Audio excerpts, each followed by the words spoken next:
graduated from Rowan University in the spring of 2022 with a sports communication and media degree. I got to actually call minor league baseball and G League basketball games while I was in school. And then I graduated, and as soon as I graduated, I went to NFL Films in Mount Laurel, New Jersey. And as much as I loved that experience, I miss putting on the headsets. I decided, you know what, talk is cheap.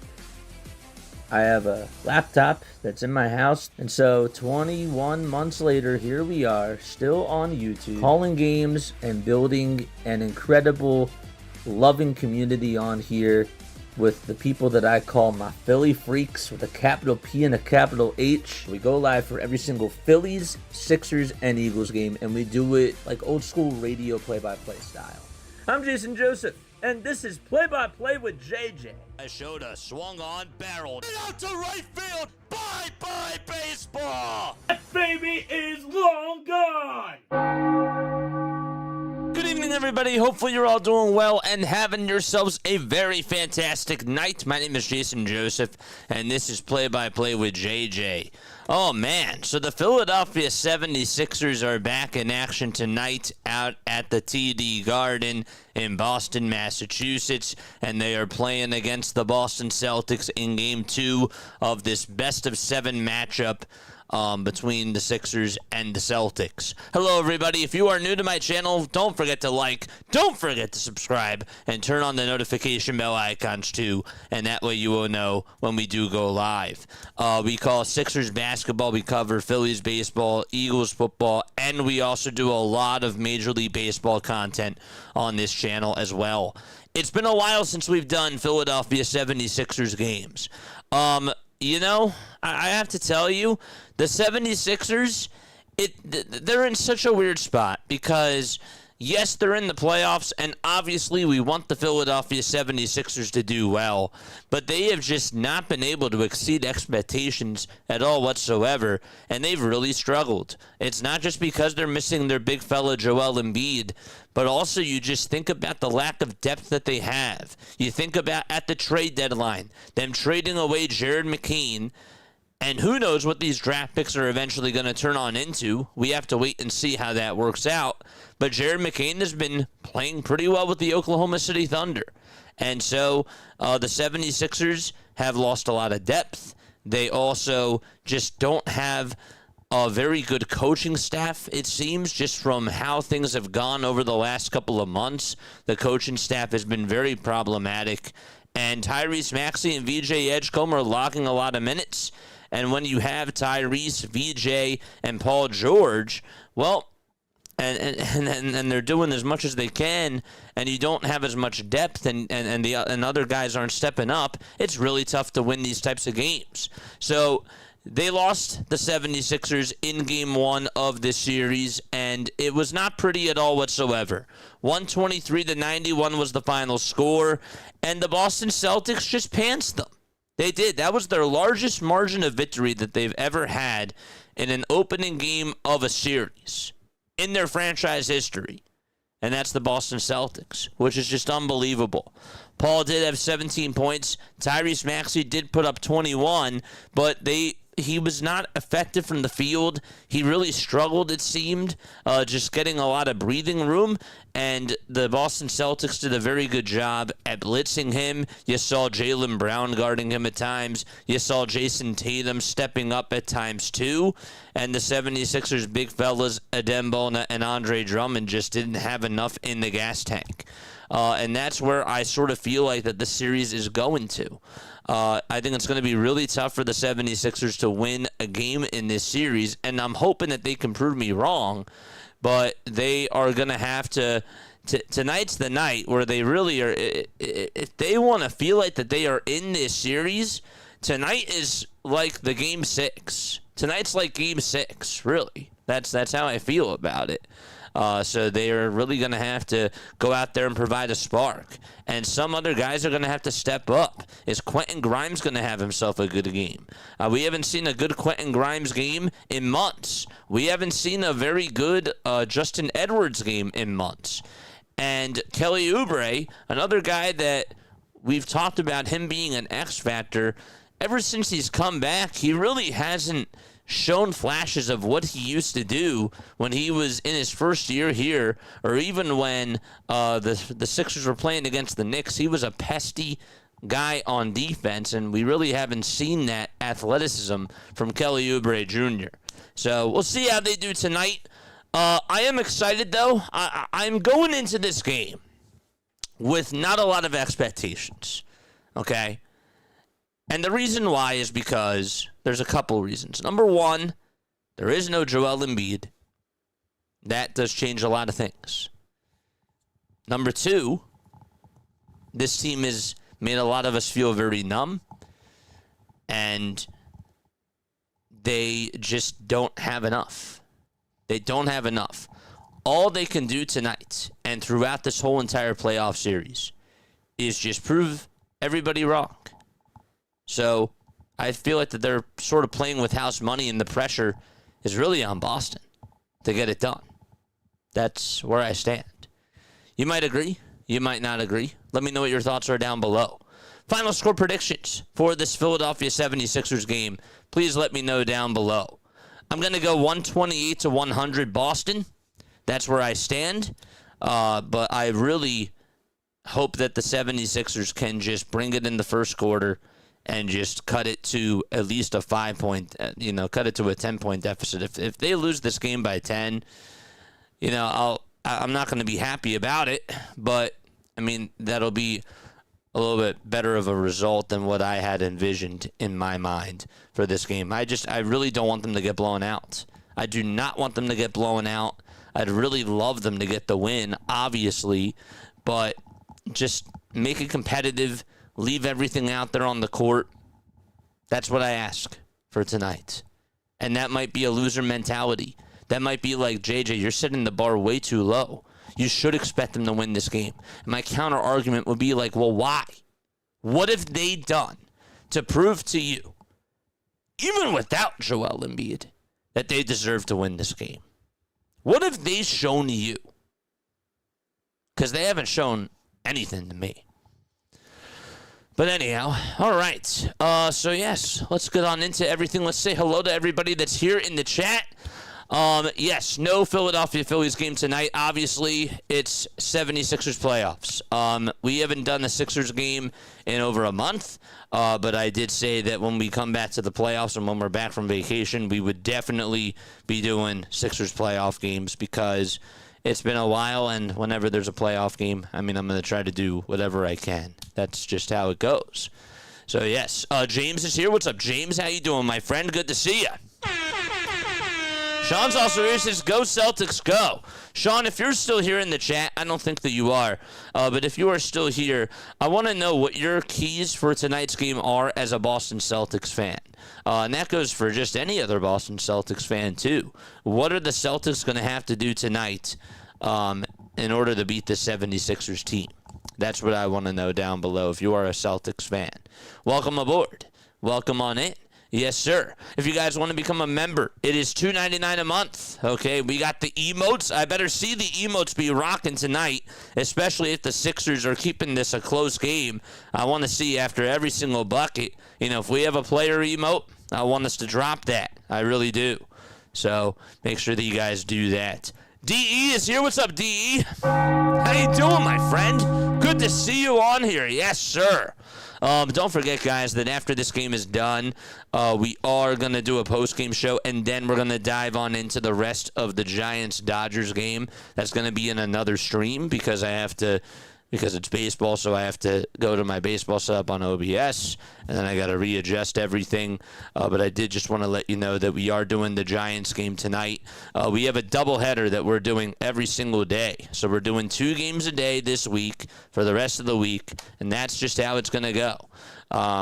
We will be doing, I know that some people complained and said, well, how come I don't see any Flyers games? Well, I will tell you this. On Saturday, we are doing we are doing a Flyers watch party. We're going to obviously do the Phillies game, but as we're doing the Phillies game, we're going to be watching the Flyers, and then once the Phillies game is done, we're watching the rest of the Flyers game. Because how the heck can we not talk about the Fly Guys because they are fun. They really are so much fun to watch.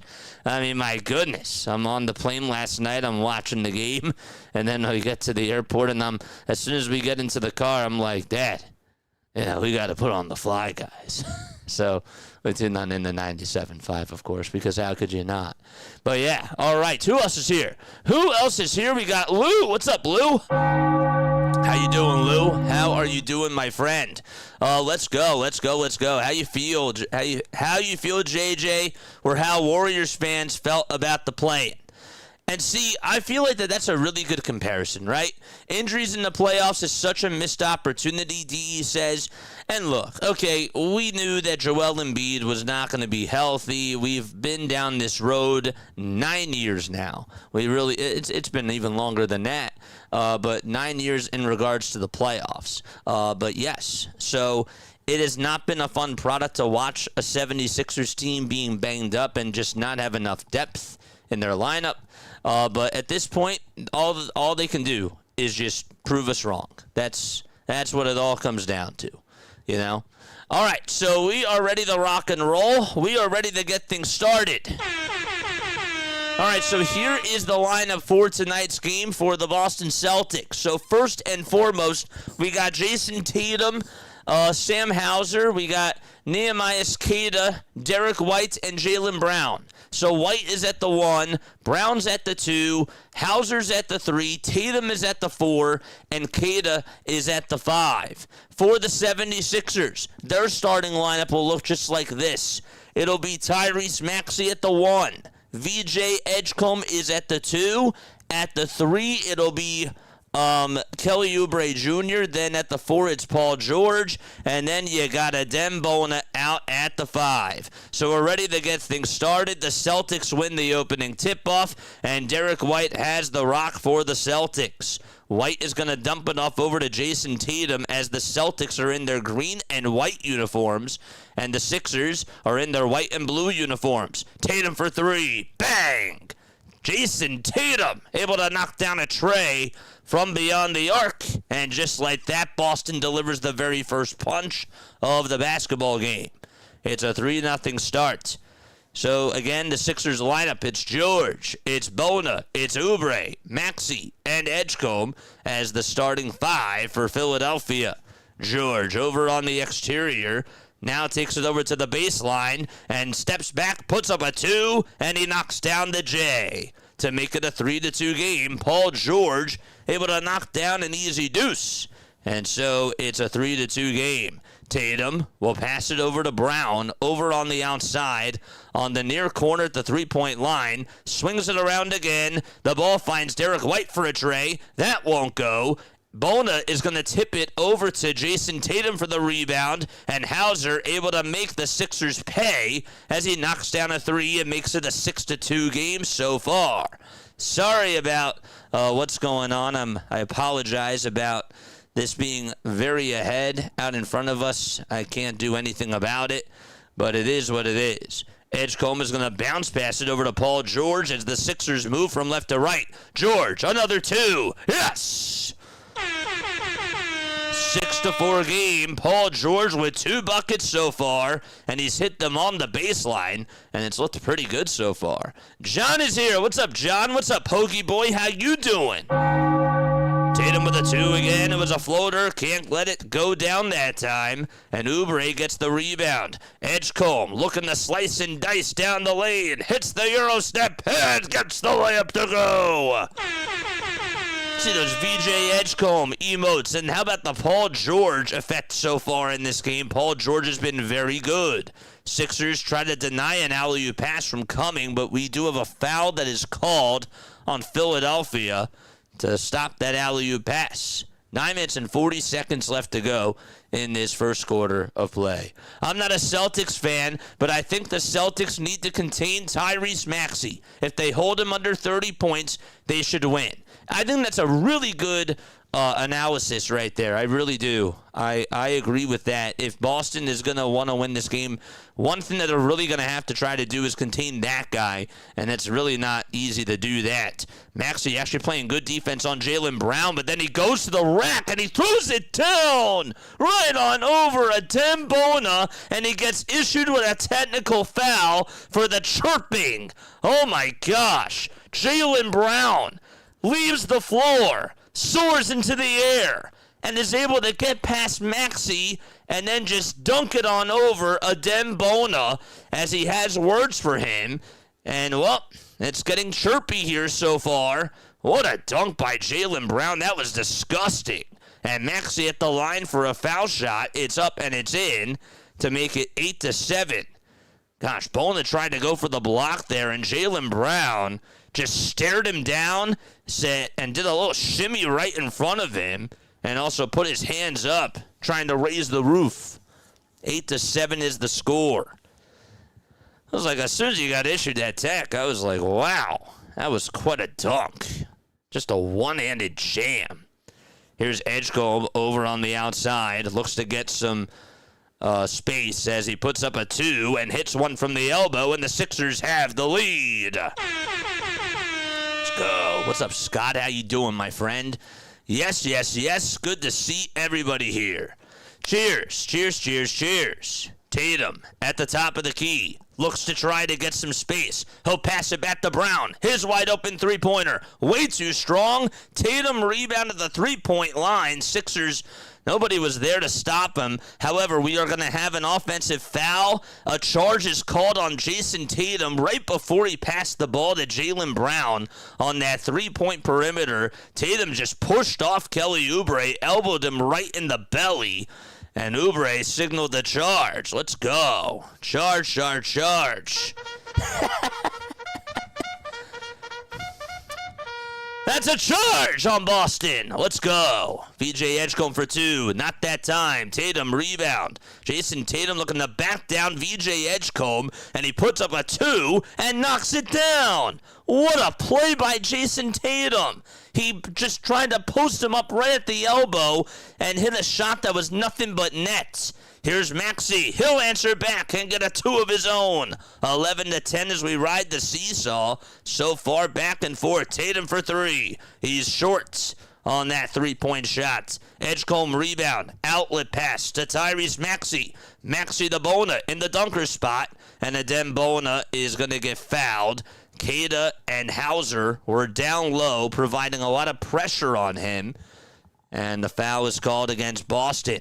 It's 7 minutes and 55 seconds left to go in this first quarter. George with 4, Maxey with 5, and Edgecombe with 4 points so far.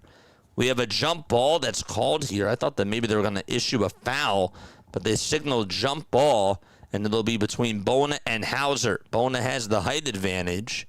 16 seconds left on the Sixers shot clock. As far as the referees go for tonight's game, it's Mark Davis, Sean Wright, and Marat Kogut who are in there. Sixers get the tip-off to go. Maxey for 2 again. Baseline J is good for Tyrese Maxey. Drop the Maxey emotes. Let's go. Don't forget to like. Don't forget to subscribe. Tatum's gonna get called for another offensive foul. And the Sixers will get the ball back again. So some careless mistakes by this Boston team. And the 76ers just going to try to take advantage. I think it was actually a backcourt violation on Jason Tatum because he had 1 foot in the backcourt. That's what it was, yeah. Maxey with a pass to Edgecombe for 3. Edgecombe can't hit it. It doinks right off the rim and hits the front iron. Brown rebound, outlet pass to White. Derek White for 3. It's a tie game. 13-13 with 7 minutes and 15 seconds remaining in this first quarter of play. Oh, man, Rad is here. I wish my Sharks made the playoffs. Maybe next year. Yeah, man, I hear you. Shout out to you, man. Really big shout out to you. Patiently waiting to clock off work and grab a nice adult beverage to enjoy that Giants-Dodgers rivalry. That sounds great. The Celtics will take the lead as the 2-point shot's good. We'll let you know who it was. It was Tatum. Maxey tries to tie it up. He wanted to ISO there, and Keita's like, I got your rebound. And so Celtics have been very active on the glass. Not a surprise there. Bolna looks to try to block Jaylen Brown's shot, and the ball goes on out of bounds. He provided a lot of pressure there. But we have a timeout in the action so far. 6 minutes and 43 seconds left to go. And so it's a 15-13 ball game. Boston is up by 2 points. All right, it's time to give some shout-outs. Where are you guys tuning on in from? Let us know down below, and I will make sure that I give you a shout-out and show your name up on the screen. Where are we tapping on in from tonight? I know DE said that I'm at work. Shout-out from work in the Bay Area.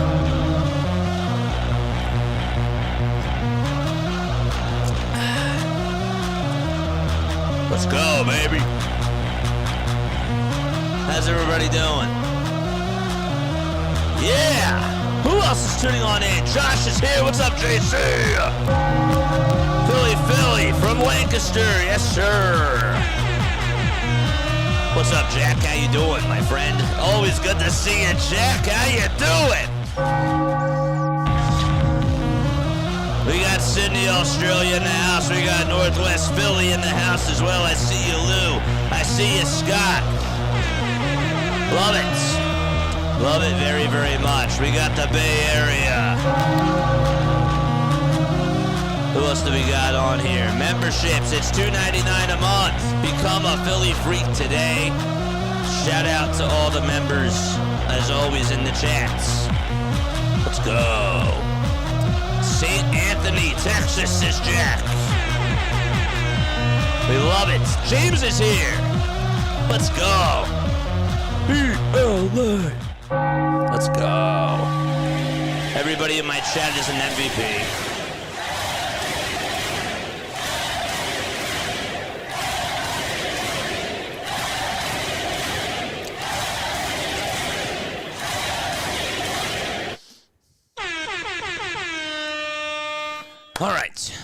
All right. Not a bad start. I mean, the Celtics have started off a little bit cold. They made some careless turnovers. And the 76ers have been able to take advantage. It was a little bit of a surprise to me, but we'll see how they're going to be able to keep up. Tatum already has 7 points. He had that nice little post-up against VJ Edgecombe, and he just took it right on over to the elbow, and he hit a turnaround jumper and swished it right in front of his face. Then you got Jaylen Brown just going right down Broad Street and just throwing down a dunk in front of Adem Bona, and then getting teed up with all the trash talking and all the chirping that he did. It's been a very good game so far, and we've only been able to scratch the surface. Less than 6 minutes of play have gone on by. Oh, man. What else do we got going on? How many points does Paul George have, JJ? Well, so far he has 4 points. Kelly Oubre has not been able to get into the scoring department just yet. Maxey has 5. He's 2 for 4 from the field. And VJ Edgecombe has 4 so far in this game.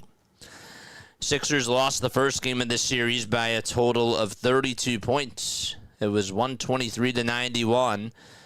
And they're hoping to try to get back on track. Probabilities, according to ESPN, they have Boston at 84% and Philadelphia at 15.3% in this game so far. Just wanted to make sure that I threw that out there. Colton's here. What's up, Colton? Big Philly sports fan from Connecticut, says Mickey. What's up, Mickey? How you doing, Mickey? Fist pump to you, my guy.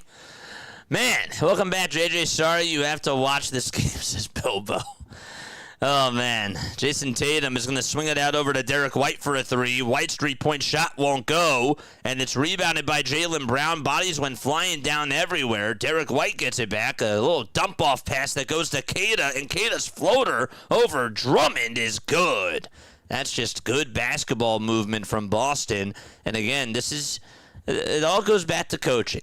It all goes back to positioning of where the guys are on the court and how they're able to get rebounds and putting them in positions to succeed. Sixers misfire a 3 from Paul George, and the Sixers have just not been able to do a good job from beyond the arc. It's Tatum looking to get a screen, swings it over to Hauser. Hauser has Edgecombe drawn up on him. Now a switch comes as Derek White has the ball. Edgecombe guards him, does an excellent job as the two is misfired, and Tyrese Maxey comes up with the rebound for Philadelphia. Maxey wants a screen. Maxey at the TD Garden sign tells Oubre to step up and plant a seed right in front of him, and he does. Maxey zips it over to Edgecombe, over on the near side of the three-point line. Now finds Oubre for a far corner three, and I don't know what that was, but that was a terrible play call, and the 76ers not able to capitalize again. Kelly Oubre just took a bad shot there, an ill-advised shot, I should say, and Tatum gets it back for Boston. 8 seconds left on the shot clock. Tatum finds a wide-open three-point shooter. It's Hauser, and it's just practice for him. Sam Hauser knocks down the tray, and the Sixers provide absolutely no pressure on the perimeter at all whatsoever, and Boston leads it by 7. It's a 10-0 run by Boston over the last 2.5 minutes. Sixers can't stop the bleeding as they miss another 3. Hauser for 3 on the other side. That's no good. George tried to get the rebound. The ball got tipped, and it went off of Paul George's left hand. It looked like that Cato was going out there to try to get the rebound and just tipped it right off of Paul George's left hand. Darn it. That's just too bad. The Mixers need a point guard. The Mixers? Is that what you call them? The Sixers. Oh, man. Uh-oh. Edgecombe is hurt. VJ Edgecombe got hurt, and he's over on the sideline. I don't know if he's going back into the tunnel or not, but the trainer was out there, so the Sixers instead go to Quentin Grimes for the first time right now. 20-13 with 4 minutes and 38 seconds left to go. How did Edgecombe hurt himself? Looked like that he just landed a little bit awkwardly right on his tailbone as he was trying to go for that rebound against Jaylen Brown and Kelly Oubre Jr. We'll keep you updated on VJ. Oubre just got called for his second personal foul, and Boston looks to extend their run as Brown puts up a foul shot, and he can't make it. 20-13, Justin Edwards will step on in for Kelly Oubre Jr. as well. Don't forget to like, don't forget to subscribe, and turn on the notification bell icons too. So VJ Edgecombe just got hurt. I couldn't tell if he went back into the tunnel or not, but after trying to get a rebound, he just landed awkwardly, and he was limping. 21-13, and he came on out of the game. Tyrese Maxey is going to pick up the ball right at the Celtics logo and dump it off over to Paul George. Another handoff that goes over to Grimes. Grimes through traffic, can't lay it up and in. Vucevic off the bench, able to provide good rim protection downstairs. Brown for 2, puts it up and puts it on in. Boston is just able to soar and fly on this 13-0 run that they've had over the last 3 minutes. Maxey, ISO, three-point shot, no. Edwards, not able to hang on to the rebound, and Tatum able to steal it away from him. Tatum to Vucevic, the binoculars pass that goes to Pritchard, his 2, and he's human. And Grimes able to catch his miss. Let you know again as to what happened to VJ Edgecombe in just a few moments when we have a little bit of a break in the action. 3:45 left to go in this first quarter. Sixers with 13 points. Boston with 23. Another ISO for Maxey. And another misfired 3 for the 76ers. Boston has the rebound. They've been out-rebounding the 76ers. It seems like 1,000,000,000 so far in this game. Tatum with a little posterizer pass over to Jaylen Brown. One more for a Vucevic 3, and it's good. Boston is up 26-13, and Nick Nurse, are they going to take a timeout? They will. At least they put the graphics, or they put the bug away, and Nick Nurse was chirping something at one of the referees. It looks like that there will be a break in the action. Oh, man. Showing a couple of replays. Are they going to a break, though? They are. There's a claim that Jaylen Brown was out of bounds. I don't know, man. What's going on with VJ Edgecombe? That's what I want to know. Because I don't want anybody to get hurt.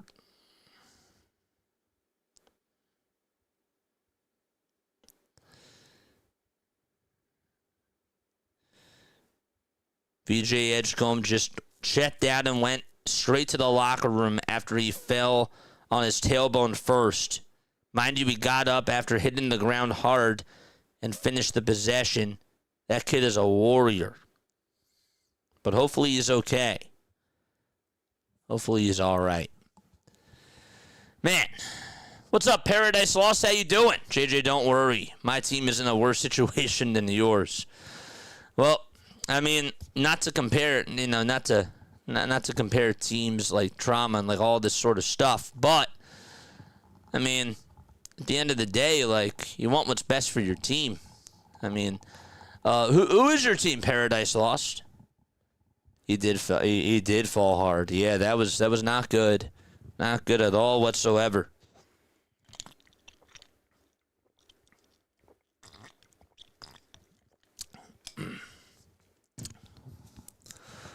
He did. Oh, man. Boy, oh, boy. Don't forget, after this game, we got the rest of the Giants-Dodgers game. That Giants-Dodgers game will begin at 9:45. We will probably be a little bit late to that, I assume, depending on what time this game does end. 26-13, though. Oof, it's getting ugly. They started off on a nice start, and then Boston has gone on a 16-3 run. Has not been good. And hopefully the Sixers will try to make it a little bit more interesting before the end of the first quarter. You're a Raptors fan. You're Raptors. You're a Raptors guy. So your Raptors, when do they, don't they play? When do they play next? I haven't kept up with the NBA in a little bit of time. I thought the Raptors made it. Yeah, okay, they play the Cavs. They play them on Thursday. That's right, yeah, you guys are down 2-0. I can see the Raptors forcing 5. I will tell you that Kai Carlin just tweeted out that Edgecombe is back out from the locker room, so that is a good sign. And he's on the exercise bike, so that's good. He's on the bike right now. Giants and Dodgers will be refreshing. I'm not used to watching good baseball. I see a sweep on the horizon soon for the Raptors. I see a gentleman sweep in that series. I feel like that Toronto can steal one at home, but the gentleman sweep is where I stand with that. The Sixers, that's a different story. Maxey for 3, off the dribble, drops the anvil. It's good. Nice. Good stuff. Tyrese Maxey, they wanted to draw up an ISO, and what matters is that he hit the shot. Was that the best play call? No. But the Sixers got it done. Here's Jaylen Brown, who tries to force his way past Quentin Grimes, and we have a blocking, or that was Paul George, and there's a blocking foul that's called on PG. Boston has been playing with a lot of physicality so far, and they've been just doing a good job getting into their sets. They're making the 76ers shake on their toes and just get back out of sorts on defense. Brown gets the inbound pass here. It's Jaylen Brown, Derek White, Peyton Pritchard, Jordan Walsh, and also Nikola Vucevic. And here's White for a 3. Celtics decide to go small. Vucevic tips it back out to Jaylen Brown again. Pritchard, his three-point shot, that's no good. And the Sixers finally get a rebound. It's Maxey trying to push the tempo up forward. Puts up a 2. No. Drummond on the putback. He tips it in. That'll cut it to an 8-point deficit with 2 minutes and 10 seconds to go. How about 4 offensive boards for this Boston Celtics team and just 1 for Philadelphia? And that was the first one that they had. They made the 2. Another foul is going to be called against the 76ers. They've got to be careful because Boston, again, has been doing a very good job at just providing a lot of contact. Paul George does get called for his second personal foul. Update, Suzak is now on the 10-day IL for the Giants. Oof, that sucks. Man, I had a lot of fun watching Suzak before I went on vacation. That sucks. What happened to him? Paul George is going to come on out of the game right now, and he's just going to head on over to the bench. 26-18 is the score. Jaylen Brown is at the line. His second free throw, no good. Drummond gets the rebound for the Sixers and hands it off over to Tyrese Maxey again. Maxey, what's he going to do? He's going to go to the top of the key. He finds Grimes for a three. Yes, sir! Quentin Grimes dropped the emotes. How about an 8-0 run by Philadelphia? They've been able to respond with a little bit of pressure and some playmaking abilities as well. Pritchard over at the top of the near wing, and now he tries to throw it. It's intercepted by Maxey. Maxey's going to solo it and throw it down and make it a 3-point ball game. So as the Boston Celtics decide to go small, the Sixers make them pay. A 10-0 run by Philadelphia, and they provided the counterpunch that they've needed. Brown looking to get some separation here as he crosses over at the top of the key. Now is double teamed, and the Sixers got to put pressure on Pritchard now as he has the ball with the left-handed floater. No, White loses the ball on the rebound, and it'll be 76ers basketball. Let's go. 1:10 left to go in this first quarter of play. And it looks like that we have a couple of new players coming on in. Do we? No, I guess not. I thought maybe that there were some substitutions, but nobody was at the scorer's table. Maxey puts up a 3-point shot on the other side. However, there's an offensive foul called. It's on Andre Drummond. He set a pick, but it was a moving screen, and that 3-point shot would have tied the game. Instead, now it could be a 5 or a 6-point swing. That's not what you want. 1:01 left to go in this first quarter of play. A costly turnover by Philadelphia. Pritchard on the baseline. Hands it out over to Vucevic. And Vucevic, the former 76er, able to float it up and float it on in and give Boston that 5-point lead that they wanted. Grimes looking to pass it, and it goes out of bounds. Dominic Barlow was over on the near corner, and he was ready to go over to the rim. Grimes was not paying attention, and there was some miscommunication, and another costly turnover by Philadelphia. Oh, my gosh. Just careless mistakes from the Sixers team. You got Brown for a 2 in the face of Barlow. Not that time. Drummond tips it, but it goes into a Celtics player's hands. White for 3. That's no good. The Celtics have actually not shot the ball too well from downtown, and the Sixers have been able to stay in this game in the first quarter because of that. 28-23, Maxey at the logo. Here comes a screen set by Barlow, and Maxey is going to get fouled with exactly 7 seconds to go in this first quarter of play. Someone should humble Boston, says Paradise Lost. I mean, I would love that. I would love that, but just have to wait and see what happens. Paul George is going to enter back into the game. He has 2 personal fouls on him. 7 seconds left to go in this first quarter of play. We have not seen VJ Edgecombe come back in until right now. Thank goodness he's back in this game, because with the way that he landed and when he went back into the locker room, you almost gulped and you said to yourself, that's not good. We also have a Boston player coming on in. That's going to be Shireman. So Shireman enters on in for Nikola Vucevic. Maxey will inbound the basketball. It's Maxey, George, Edwards, Drummond, and Grimes. Maxey gives it over to Grimes, who's at the elbow, drives it inside. Tough floater, won't go. And the tip back is good. It's from Paul George. 0.8 seconds left to go. White inbounds it, deflected by Maxey, and that's going to do it. The Sixers, with all of that, they're down by 3 points at the end of the first quarter, and they go into quarter number 2. You saw the Sixers and the Celtics fighting in the first part of the first quarter, and then Boston, it just looked like that they were just going to absolutely murder the 76ers with that 13-0 run that they had. But the Sixers provide a very good response, and they're only down by 3 heading on into quarter number 2. 5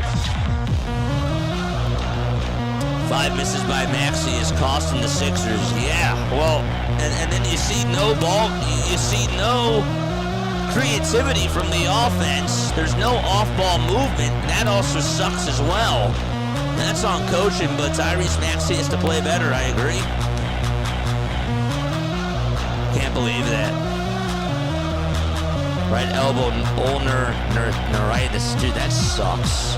For Suzak, it's terrible.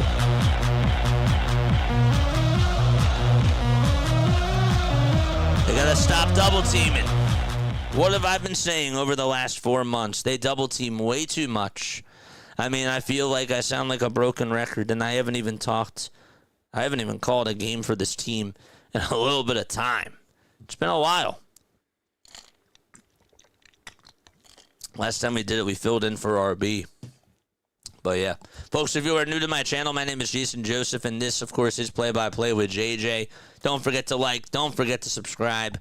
We're doing Sixers playoff basketball, of course. We do Phillies baseball, Eagles football, Major League Baseball as well, and we have a lot of fun on this channel. We will, obviously, on Saturday, also be doing a little Flyers watch party, which I'm really excited about, and so that'll be very, very cool to be able to see that. Jose's here. What's up, Jose? How you doing? Jay, did you see that Wheeler is pitching this Sunday? I did see that Zach Wheeler is going to be back on Sunday. I'm excited about that. I'm very excited about that. I'm hoping that he does well. I obviously know that Rob is going to be very careful with how many pitches he throws, and I understand, but let's just hope that he gives you a good outing.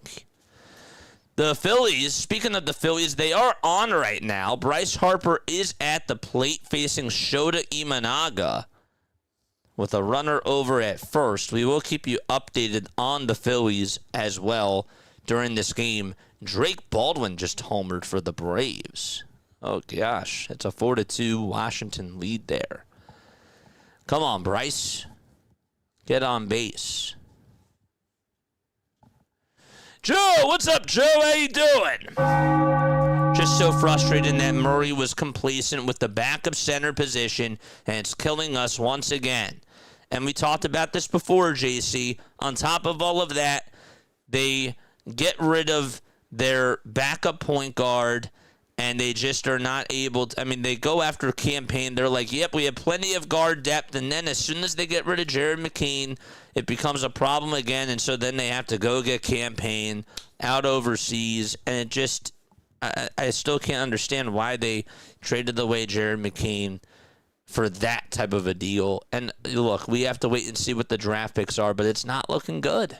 It's not looking good, man.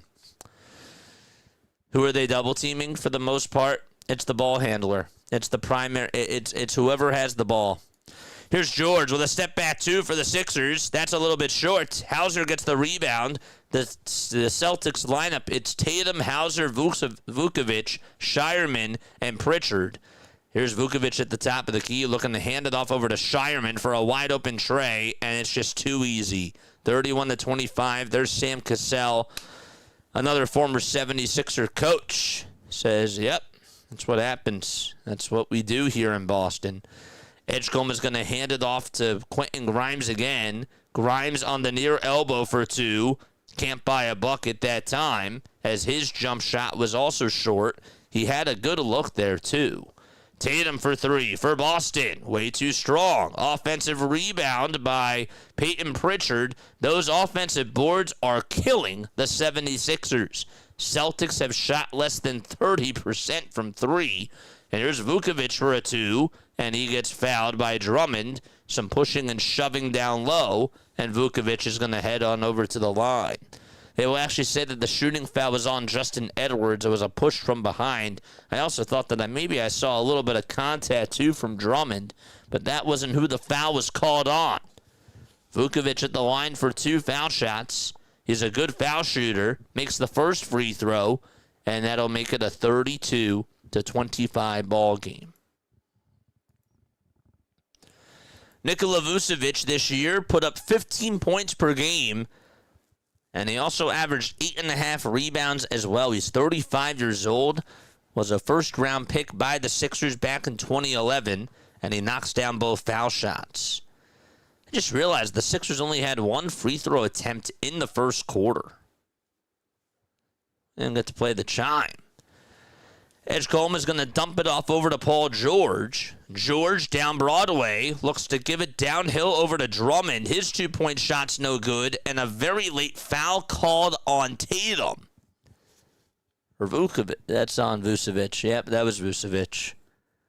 Tatum looked to be frustrated, and that foul was on Vucevic. It's like throwing his hands up. But Vucevic was guilty for committing the foul, and Drummond is at the line for a pair of foul shots. 10:42 left to go in the second quarter. Drummond misfires the first free throw. A guy that has not shot the ball well at the line. He is a 49% career foul shooter. But over the last 2 years, he has shot over 60% from the line. Here's foul shot number 2. That's up. And it's good. Excellent. 33-26 is the score. Here's Pritchard on a bounce pass that goes on over to Tatum, and Tatum throws it away. It's pickpocketed by Drummond. Drummond to Edwards, who drops an anvil and makes it a 5-point game. Andre Drummond able to stick a hand in the cookie jar and provide the Sixers with now a 5-point deficit. Tatum for 2, parting the Red Sea, knifing his way through the lane, and finishing with the right hand. 35-28. J-Tay with a total of 9 points on 4 for 7 shooting. George on the far wing, telling Grimes to step up. He tells him to do it 3 times. George wants to posterize his defender. A double team comes. Grimes wide open. 3-pointer. Splash! And it's back to a 4-point ball game. George is like, that's why I told you to get me a little bit of space. I told you to help me out. I'd reward you there. And he did. A 3-point shot by Pritchard. It's airballed. Edgecombe rebound. Goes down the lane. Puts up a tough 2. No. And Drummond tries to tip it up and in, but he's fouled. Andre Drummond doing a good job of just getting dirty with it down low. Another foul on Nikola. And so the Sixers are going to have some more free throws coming on up. It's good. Very good. Actually won't go to the line because we're not in the act of shooting, but, however, the Sixers will get the ball back. It's Edgecombe on the outside, looking for Grimes. Grimes throws it, and the ball's going to go out of bounds. Grimes says that it was last touched by the Celtics, and it was. Pritchard can't believe it. He was like, how did that happen? Missoula wanted to try to get a challenge in there, and it wasn't going to happen. I think that Pritchard did touch it last. It went off of his right fingertip. It did. What's there to challenge? Nothing. Drummond. That's the handoff. George for 3 from the corner. Yes! A 1-point ball game with 9:15 left to go in quarter number 2. And a timeout by Missoula.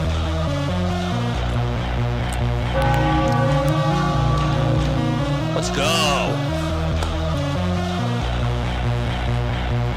You give Paul George a little bit of space to isolate. He can still knock down a 3 if you leave him wide open.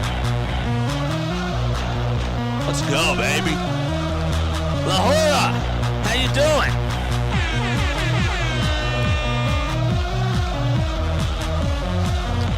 Let's go, baby.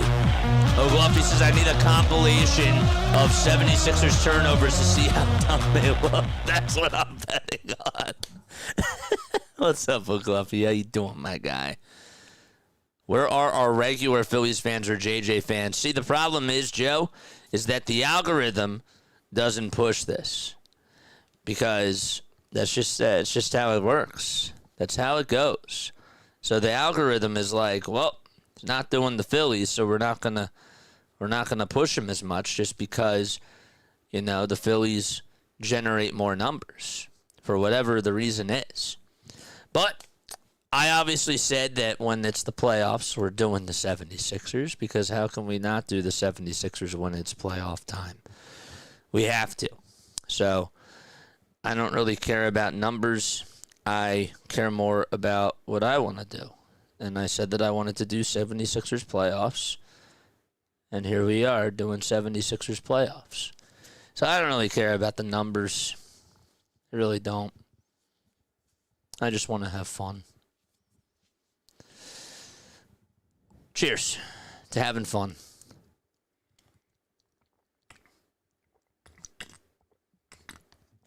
Okay. At this moment in time, are you shocked that the 76ers are down by 1? Yes or no? Yes or no question. Jose says that the 76ers need this W. They need this W? That's an understatement. Yeah. We need our team to lock in without Embiid, says Jose. If they take one game, I'll be surprised. I will be surprised. But how many of you are shocked that the Sixers are down by 1? Jose says obviously.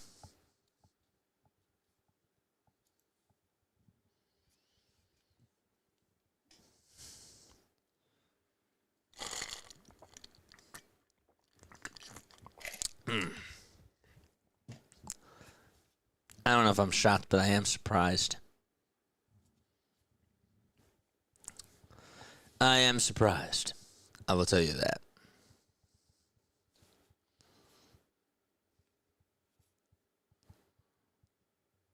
Look at that little handoff from Drummond to Paul George. That was just a really nice play. Again, I'm not saying that they should never do handoffs, right? I'm not saying that they should never do ISOs. Of course, you implement them. But if you're relying on the dribble handoff, and if you're relying on the ISOs to help win you games, then you're setting yourself up for failure. That's just how it goes. Tatum has the rock, and he wants to try to get past Quentin Grimes. He'll pass it over to Pritchard. Look at this. Good passing from Boston, and a floater inside by Shireman, and he puts it up and puts it on in. That's what they're doing, right? They're providing very good play calls. They're zipping the ball around the timeline, looking for the open man, off-ball movement. That's what they're doing. Grimes to Drummond in the corner for a tray. Andre Drummond ties this baby up. 37-37. Let's go, Drum.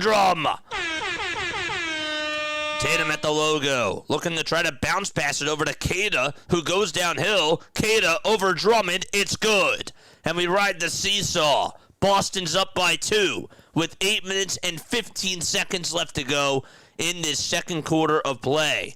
It's VJ Edgecombe back out there for the 76ers. Edgecombe on the perimeter. A screen set by Drummond. Edgecombe takes it down the lane. Baseline. Jay connects the dots. 8 minutes left in this first half of play, and the 76ers are tied at 39 against Boston. You saw a 3 by Drummond. You saw a 2 to tie it back by Edgecombe. And Tatum nearly threw it away. Cada for 2. No. And the Sixers look to try to take the lead as Drummond corrals the miss. It's Edgecombe conducting the traffic. Edgecombe on the outside. He doesn't want to move just yet. Tatum's on him. Now he gets past Tatum. Goes up with a floater. Too strong. Edgecombe gets the rebound. How did he do it? I don't even know. Justin Edwards able to get it again over at the TD Garden side. He had to just jump over 2 Celtics players to get that board. George with a pass to Andre Drummond in the dunker spot. Drummond for 2. The Sixers take the lead. It's a 41-39 game. Let's go, baby. 7 minutes left in the second quarter. The Sixers outscoring Boston 16-12 as the shot's no good, but there's a foul called. I believe it'll be on Paul George, and if that's the case, that's his third personal foul. He has to be careful. That's the bad news. You don't want to get him into foul trouble. Tatum just leaned on into that contact as George was off balance, and he's trying to explain to the referee about what going up and down looks like. And apparently they're not on the same page. 6 minutes and 57 seconds to go in this second quarter of play.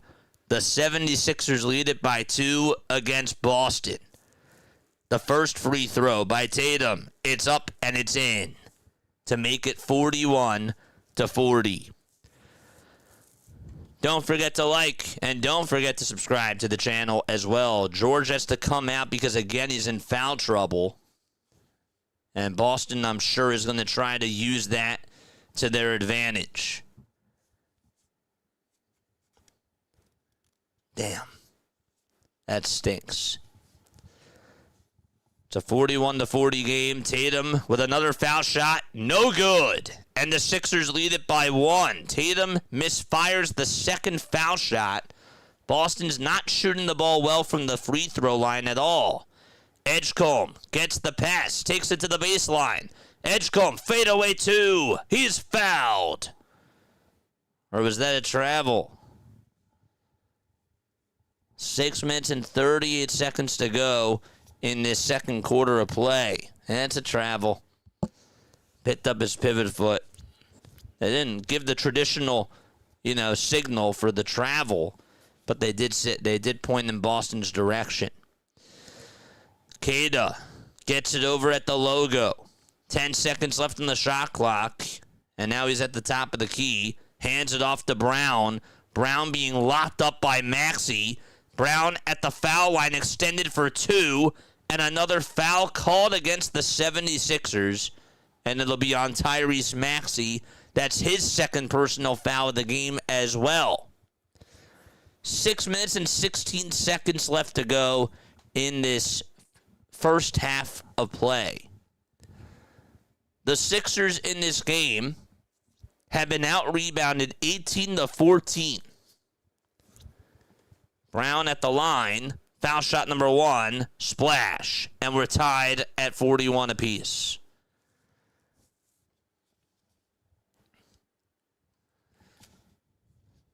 Jaylen Brown is ranked 6th in the NBA in fouls drawn.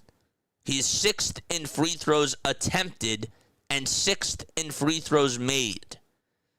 Foul shot number 2 by Jaylen Brown, and Boston gets the lead 42-41 against the 76ers. All right, 6:10 to go in this second half of play. Maxey hands it off to Andre Drummond. Another handoff to Kelly Oubre Jr. Drummond with a screen. What's Oubre going to do? Takes it to the foul line extended. Turns around. Puts up a circus shot. That's no good. Edgecombe somehow gets the rebound. Oubre puts up a 3. And the Sixers steal a rebound. It's Edgecombe that is able to get it from Shireman, but he throws it away. Tatum gets the outlet pass, and he throws it down with 2 hands. Edgecombe did a great job at fighting through a couple of adversity types of plays and then just made a bad pass. And a 2-pointer resulted for Tatum. Maxey, ISO, 3-pointer, tie game! 44-44, Tyrese Maxey able to swish it. It's Brown now down low. Brown turns around. His 2, the floater. Yes, sir. 46-44. Don't know how he made that ridiculous shot. Great defense, just better offense. Maxey to Drummond. Drummond to Maxey again.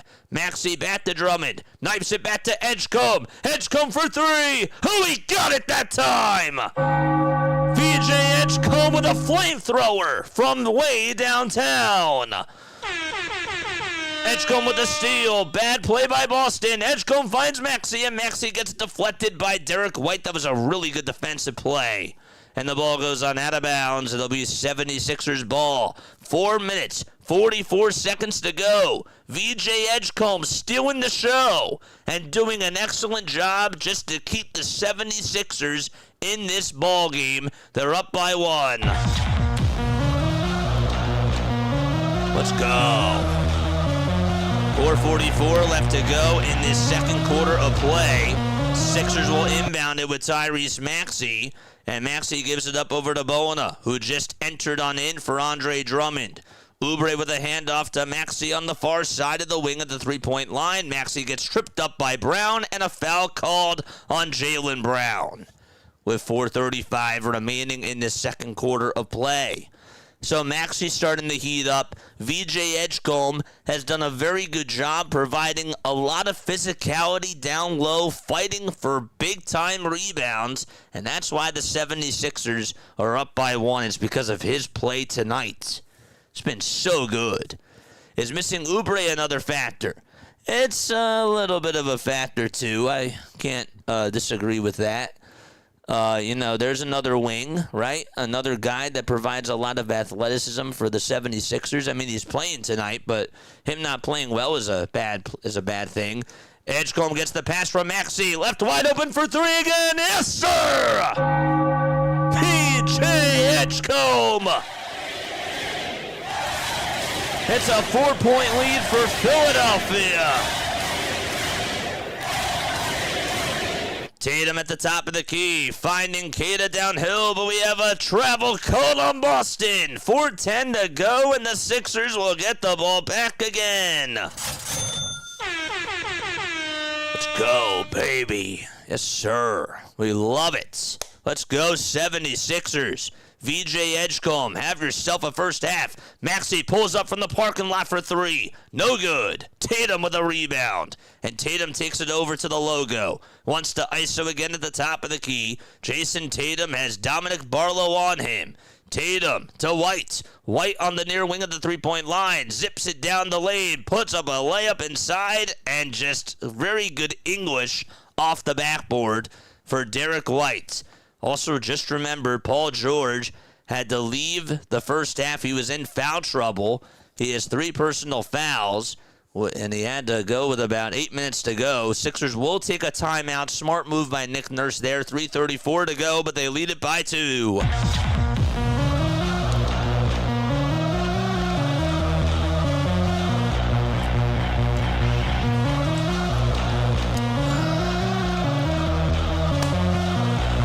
Let's go, baby.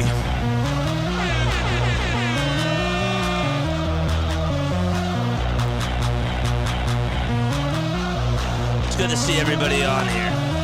It's good to see y'all here, man. Somebody just said, get a jersey on, Joel. They got to close this quarter strong here. I need to see them come out and just close this quarter strong. If they could do that without Paul George, I think that is setting them up for success for the third quarter. VJ has 12 points. He also has himself a lot of assists and a good amount of rebounds.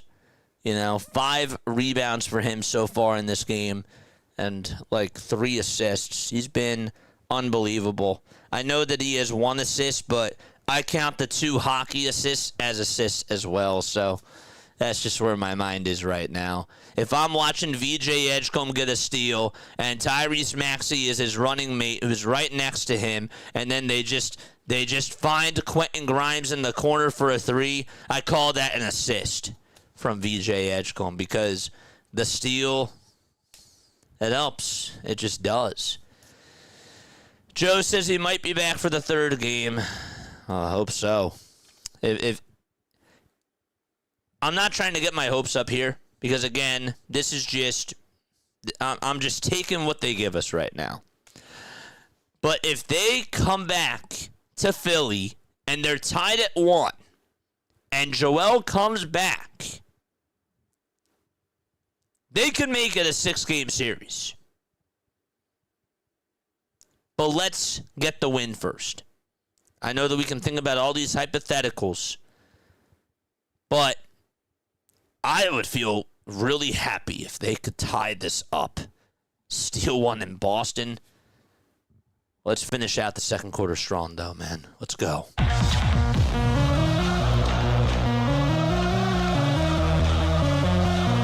I'm ready.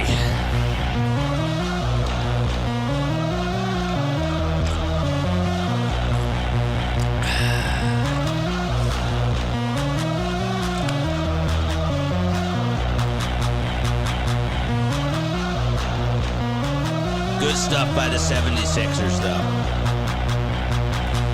How we doing on the likes, chat? How we doing on the likes? We got 52 people watching. We got 49 likes. We're halfway to 100. Yes, sir. Love it. That's beautiful. Beautiful, beautiful stuff. All right, there's all the Celtics banners. 76ers versus Celtics. It's the 23rd series and 118th game that they played against each other. That's the most in NBA history. As far as playoffs go, that's ridiculous. Edgecombe is going to inbound it over to Bona. Bona back to Edgecombe. Sixers up by 2. Edgecombe at the nail. Dumps it off to Maxey. Maxey with a foul line extended J. He connects. And the Sixers lead it by 2 possessions. Anthony, what's up, Anthony? How you doing? 52-48 with 3 minutes and 10 seconds left to go in the second quarter of play. It's Jaylen Brown again. Brown on the perimeter. He's guarded by Maxey. Brown has to pass it over to Hauser. Hauser back to Brown. Brown with the left-handed dribble. And we got a charge called on Jaylen Brown. He elbowed Tyrese Maxey. And he just says, come on, refs, come on. Boston's making some bad mistakes. Tyrese Maxey, was there a little bit of flop in there? I don't think so. I don't think so at all. Oh, man, 52-48 with 3 minutes left to go in this second quarter of play, and the Sixers have the ball. It's Edgecombe going toward the outside. Edgecombe wide open 3. No good. And Queta grabs his miss. And he had a nice opportunity to try to capitalize there, and nothing to it for VJ Edgecombe. Tatum isolates. Tatum goes down the lane. Off balance 2. Bona, can he get the rebound there? No. I thought maybe he had it. Hauser wide open 3-point shot on the pump fake. That's no good either. Brown comes up with the miss. Lays it up for 2. And Edgecombe gets the rebound. Bodies down on the ground for both teams. And here come the Sixers. Edgecombe dunks it on home. Sixers lead it by 6 points. Look at that pass by Tyrese Maxey. He's a magician. He's just an illusionist right there. He had some snake eyes. He had eyes behind his back on that pass to VJ Edgecombe and just made a really nice play there. And the Sixers are up by 6. Here's Jaylen Brown going up for a 2. Count it, and a foul. 54-50. Brown looking for some revenge after he missed the layup. And he made a nice offensive rebound. But he's going to go to the line for one more and makes the 76ers pay for that. Jaylen Brown at the charity stripe. Trying to make it a one-possession game. The foul shot is up, and it rims around and goes down the drain with ease. 54-51. 2 minutes left to go in this second quarter of play. Brown with 12 points. He's 4 for 7 from the field. Maxey, Edgecombe, another 3. He's unstoppable. He's on fire. He can't be stopped. He's unconscious. 57-51. Brown with a 3 on the other side, and we have a foul called on Philadelphia. And Jaylen Brown will head to the line for not 1, not 2, but 3 free throws. VJ Edgecombe has made 7 field goals in this game so far, and he is 3 for 5 from beyond the arc. And his threes have been from the corners. Foul shot number 1 for Jaylen Brown, and he gets the friendly roll. Let's go. Love that.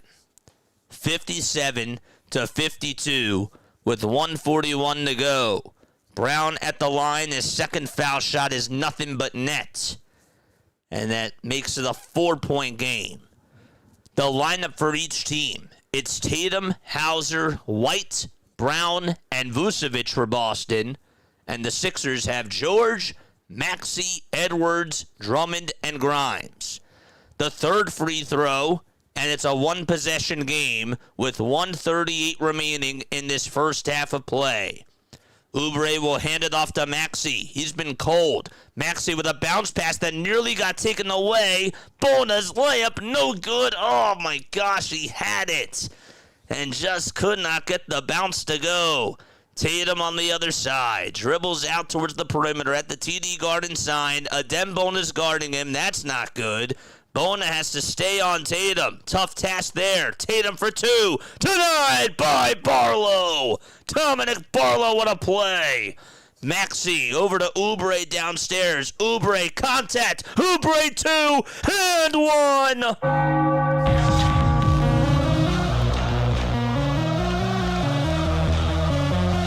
Derek White got called for the foul. He swiped him right on the wrist. The physicality by the Sixers.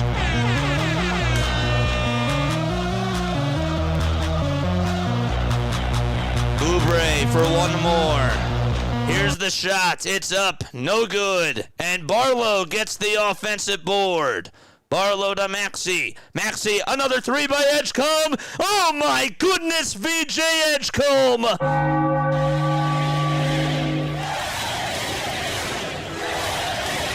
Let's go, baby. Jaylen Brown on the other side looks to try to find his teammate Vucevic and play peekaboo, but the ball gets deflected out of bounds. The Sixers lead it by 8 points. VJ Edgecombe, 16 points in this second quarter so far, and he has 20 in this game. The Sixers lead it by 8. And mind you, this is without Paul George for a majority of this second quarter. That is unreal. Vucevic gets the inbound pass, hands it off to Jaylen Brown. Brown at the top of the key. Brown with a long-range three. Not that time. Tatum offensive board. Sixers just could not get in position to box him out at all whatsoever. And they'll reset it with Jaylen Brown again. He slices, dices down the lane. Hauser's three-point shot. That's no good. Brown with the offensive board again. The ball goes on out of bounds. Adem Bona wants a review here because they thought that maybe Boston touched it last. 16.3 seconds left to go. If you can believe this, Boston is shooting just 29% from three. The Sixers are shooting 53% from three. 10 seconds to go. Sixers have the ball. Maxey at the logo. Shot clock on blood. Maxey looking to try to go downhill, and with 4.7 seconds to go, we have another whistle called against Philadelphia. And it's an offensive foul on Adem Bona for the illegal screen that he set. That he didn't have his feet set there. He was moving. 4.7 seconds left to go in this second quarter of play. Sixers lead it by 8. They'll inbound it over to Hauser. Hauser to Tatum. Tatum outside to Brown. Off balance three. Won't go. He airballed it. Great pressure by the Sixers. And we're going to go into halftime. The Sixers, what's this coach's challenge that they say on ESPN? I don't know. We have a player that's down for Philadelphia. I believe it's Quentin Grimes, who is playing defense. No, it was Barlow. Barlow was playing defense all over Jaylen Brown, and they're saying that Jaylen Brown didn't close out properly, I believe. Barlow had his hands tied behind his back.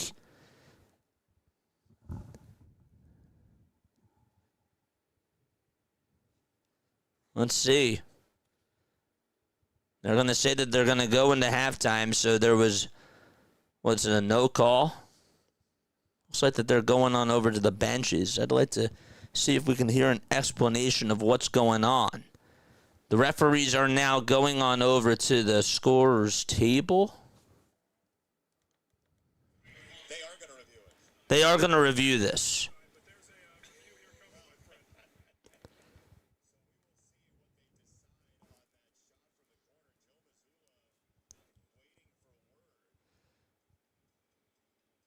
There was a shot from Jaylen Brown from the corner. He got him right in the face, Dominic Barlow. Or Brown got Barlow right in the face, I should say. Did he give him space to land, though, on the closeout?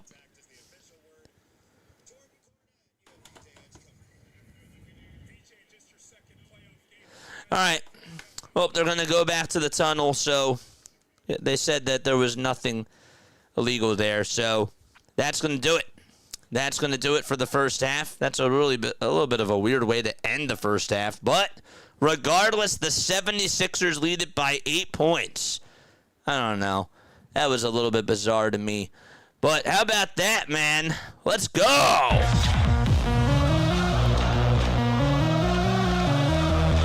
I can't believe it. Good stuff. Good stuff, man. We'll take it. I'm impressed with the 76ers, says Mark. Yeah, let's talk about it. Let's talk about it, baby. How about those 76ers? All right. One more sip of water.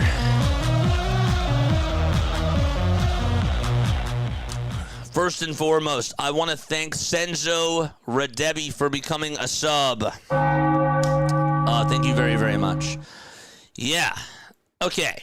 Very weird first half. First and foremost, the 76ers started off. I thought that this was a back and forth game for about 4 minutes.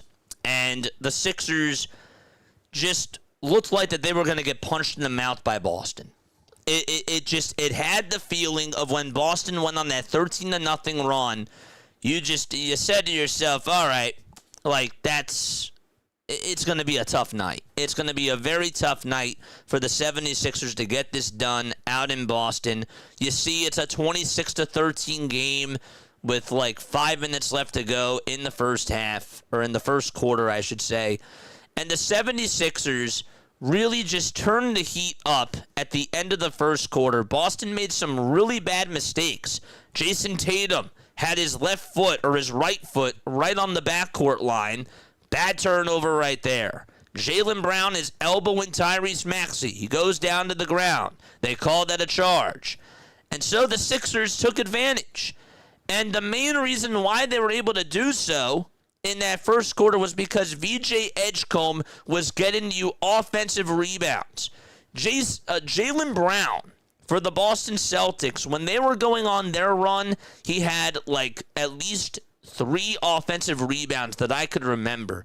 If they weren't statistically offensive rebounds, he was very active on the glass. He was getting through the 76ers bigs, and he was making plays happen. Boston has not been able to hit the 3. But what they have been able to do is get extra possessions. We'll talk about what the Sixers need to do in the second half. But part of the reason why Boston is down is because they're not cashing in on their threes. The 76ers are. Boston is not playing good perimeter defense. They left Quentin Grimes wide open. Grimes made them pay and said, screw you. I'm going to hit this 3. And for some reason, when VJ Edgecombe is being left wide open, they just don't think that he's going to be a factor. And he's been unbelievable in this game. He's a safety. He's playing lockdown defense. And to go back to my point of what happened at the end of that first quarter, this guy's leading the charge on the other side. When Jason Tatum is making a bad pass, VJ Edgecombe is right there to the rescue, hands it off to Tyrese Maxey, and then out in transition, here's Quentin Grimes just over on the side, knocking down a wide-open 3 from the corner, and the Sixers get back into this game. I mean, they're playing very well, and that first quarter to end the first quarter, the fact that they were only down by 3, I thought was a big win. I did. In the second quarter, what went really well in that second quarter. The 76ers defense, I thought, was an A+. And I don't say that lightly, and I don't necessarily harp on this too much. I don't want to harp on this too much, but their defense was outstanding. That was probably the best defense I've seen them play without Paul George this year for just one quarter. Paul George is in foul trouble. You think to yourself, this sucks. This isn't good. Because Paul George is your defensive anchor. He's your best defensive player that you have individually and team-wise. VJ says, it's my turn. It's my turn to come on in and do whatever I can to try to help this team stay in a position to succeed. So what? Paul George comes out of the game after he makes a beautiful three to cut the deficit to 1. And Vucevic had that loose ball foul. That was a critical play. So George makes the 3, And then the Sixers tie it up with an Andre Drummond corner 3. But Paul George has to exit because he's in foul trouble with about 7 minutes to go. I want to see the exact marker of when he had to come on out of the game. And I can't see when it was. I believe it was at the 6:57 marker to be exact. So you were going to have to play without him for the rest of that quarter. And the Sixers, without Paul George, go on a 21-14 run. If you told me that they would have went on a run without Paul George for 7 minutes to end that second quarter, I would call you the craziest person in the entire world. Mind you, there's no Joel Embiid. Mind you, Kelly Oubre Jr. is not a factor out there, and he's just running up and down the court. They went on a 21-14 run without PG, without Joel Embiid, and with terrible play from Kelly Oubre Jr. And that, to me, is very impressive. I told them to close the second quarter out very strong.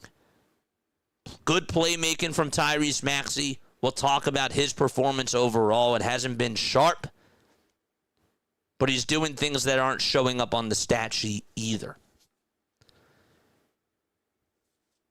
But yeah, I'm very happy. I'm super happy with how the 76ers have been able to play. VJ, 16 of his 20 points come on in that second quarter. I feel like he had fuel after Tyrese Maxey got that steal. And Edgecombe was just running right in front of him. And he makes that nice little dunk over Jaylen Brown. I feel like that was personal. I feel like that was, Jaylen Brown was trash talking. You saw him getting teed up over on Adem Bona before that. I feel like for VJ Edgecombe going up against Jaylen Brown for that dunk, that was personal. So good for him.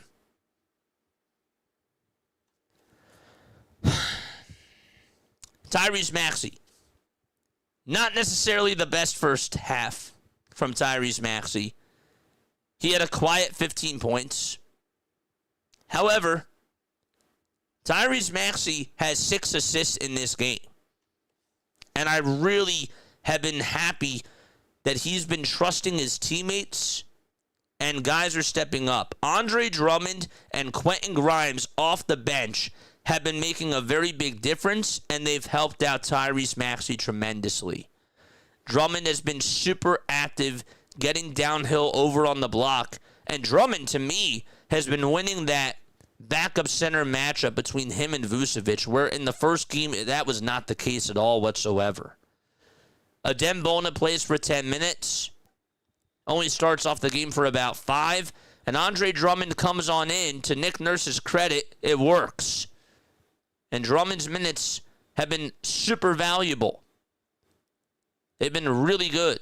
And Dominic Barlow, another guy that hasn't been able to get a rebound out there, but I'm just watching even Dominic Barlow, when they decided to go big at the end of the first half, makes it really tougher for other guys to get on top of him because he's boxing out very, very well. He had, from what I saw, 5 box outs at the end of that first half. That was valuable because that led to offensive rebounds from Edgecombe. It led to nice defensive rebounds from guys like Andre Drummond and some good basketball play. The Sixers have really not been sloppy with the basketball. Boston has 7 turnovers. The Sixers have 5. But it feels like that Boston's turnovers have been more loudly spoken.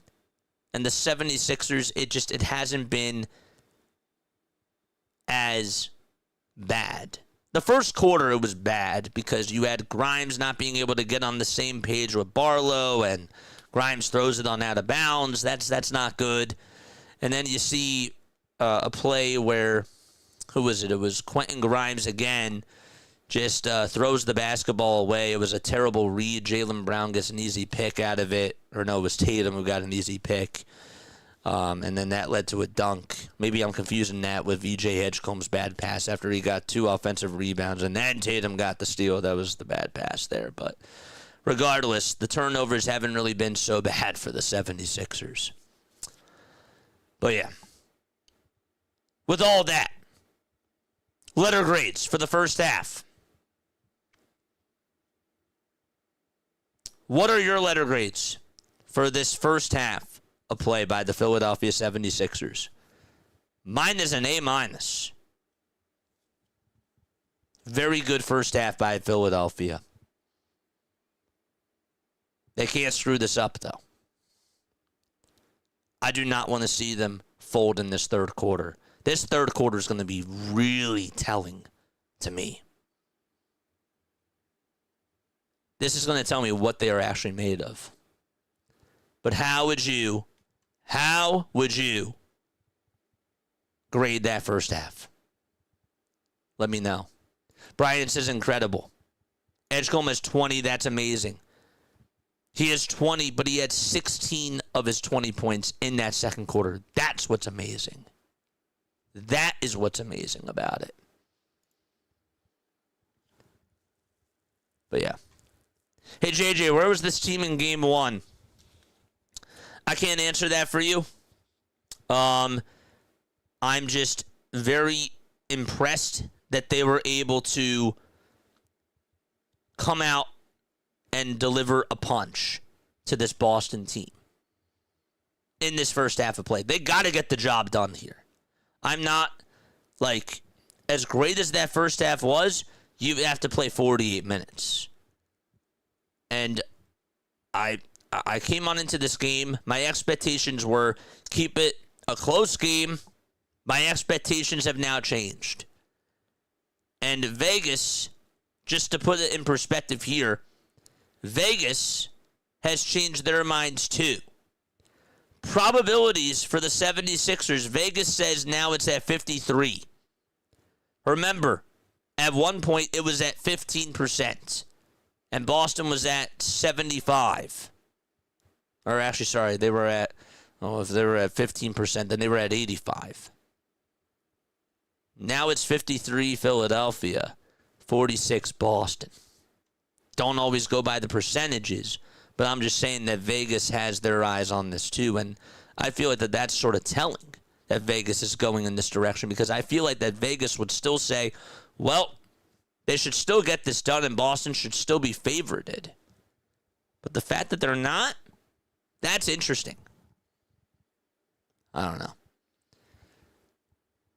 Andre Drummond's minutes were great. So true. He's much better on defense. Drummond is pretty good on both. He's been outplaying Nikola Vucevic in this game. And Nick Nurse did an excellent job maximizing his minutes in that second quarter. And that was a big difference too. I also liked how Nick Nurse knew that he was going to have to go to Dominic Barlow a little bit more when Paul George was in that foul trouble. So he had to go bigger, and he wasn't afraid to do that. I have not seen Nick Nurse go small tonight, and it has to stay that way. It has to stay that way. if they want to get the job done tonight, they're going to have to make sure that they just play at the same height as Boston does. Boston actually went a little bit small, and that's when the Sixers went on their run. I was thinking to myself, what's Joe Mazzulla doing here? Because he had Derek White, he had Jaylen Brown, he had Jordan Walsh out there, and one other guard. And I'm like, here's a golden opportunity for the 76ers to just provide a nice little run. That was after Boston went on their 13-0 run. And I'm thinking, like, if they don't make a run here, this is bad. And they did. I feel like that moment really fueled them. So good for them to take advantage, because that was a big mistake by Joe Mazzulla. JJ, it's time to go fishing for trout, says Anthony. I hope so. All right. I would love them to get Mike Trout. I've been wanting that for years, man. But you know what? If the 76ers are going to win this game, I guess anything is possible. But first, they got to get the job done. But if they start off the half strong, like they did in the first half, anything's possible. I can't believe that they're up. I can't believe that they're up. It's nice. They have to finish the job. All right. Here we go. The inbound passing is going to go to Paul George as we start off the third quarter. Maxey at the logo. Sixers go from right to left. They'll hand it off over to Paul George. George on the outside. George for three. Bang! Paul George! It's like he entered back into the game, and he just picked up right where he left off with 6:57 to go in that second quarter. 65-54. Kayla trying to end Drummond on a poster, and Drummond is able to slap it out of his hands.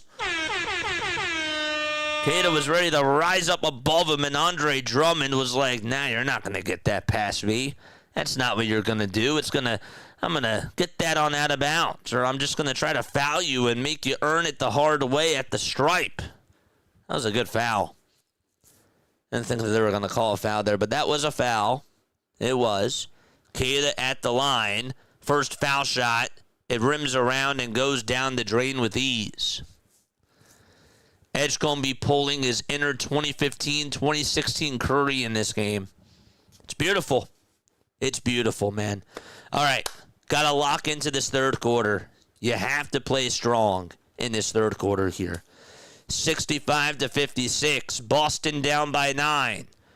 We played about 30 seconds in this second half of play. It's Tyrese Maxey wanting to step back and hand it off to Paul George again.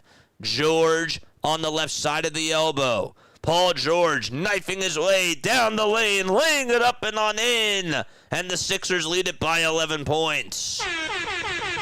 Let's go. Drop those Paul George emotes downstairs. George with a steal. Terrible pass by Jaylen Brown, looking for Shireman in the corner. Maxey, ISO, three, no good. Oubre, offensive rebound. It goes off the hands of Jason Tatum.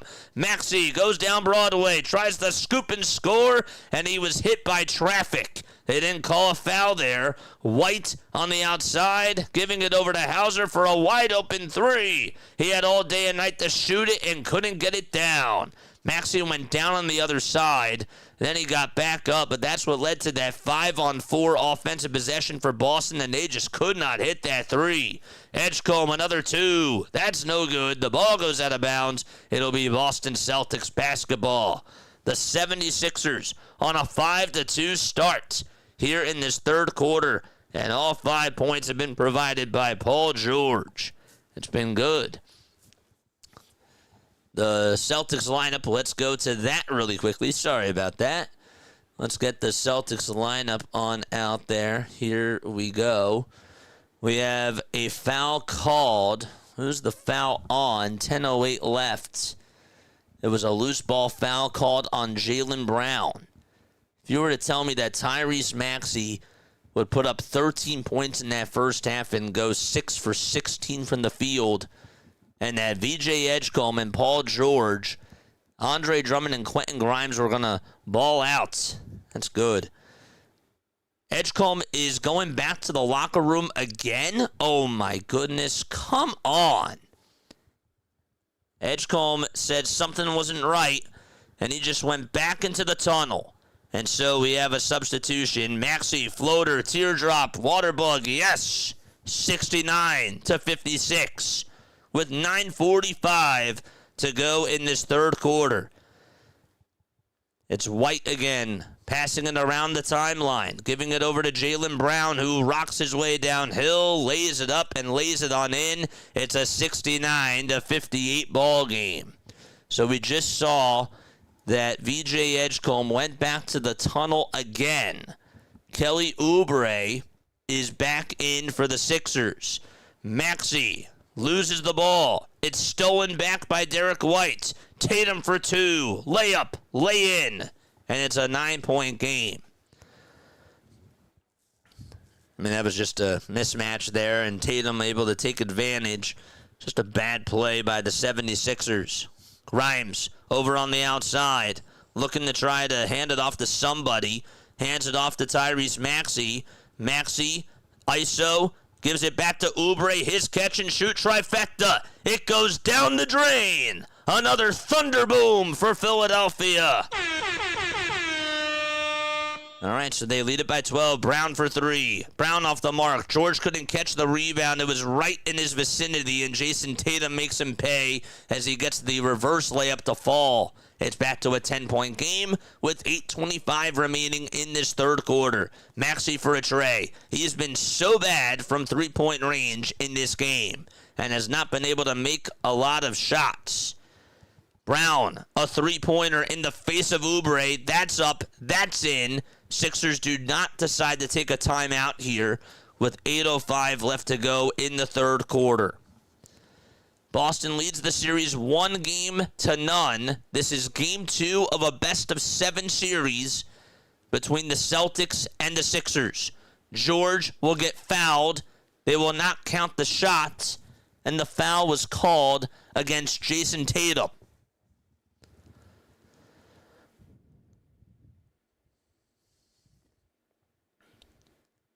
Kelly Oubre finally connected on a three. I really hope that VJ comes back on in. George for three for the Sixers. It's no good. He airballed it, and the ball goes on out of bounds. 7 minutes and 44 seconds left to go in this third quarter. Edgecombe is on the bike. My gosh, man. Thank goodness. He's like, you're not going to take me out. Like, it doesn't matter how I'm feeling. I'm giving it all. I'm giving it all for my team. Tatum buzzing his way downhill again. Sixers double team. Derek White for three. White misses. Every time the Sixers double team, it's actually been working. No one's been able to hit wide open shots for Boston in this quarter. Oubre nearly actually got the ball off of what could have been a Quentin Grimes turnover, and Oubre is just able to get a layup out of it and make it 74-65. A three-pointer by Hauser. That's off the mark. Hauser saves it from going into the backcourt and gives it back to Derek White. Celtics go from left to right. Jaylen Brown, pump fake again. There's a three. It's good. And that makes it a 6-point game with 6:45 left to go in this third quarter of play. Sixers get it into their side of the front court, and we have a timeout taken by Philadelphia with 6:39 left to go.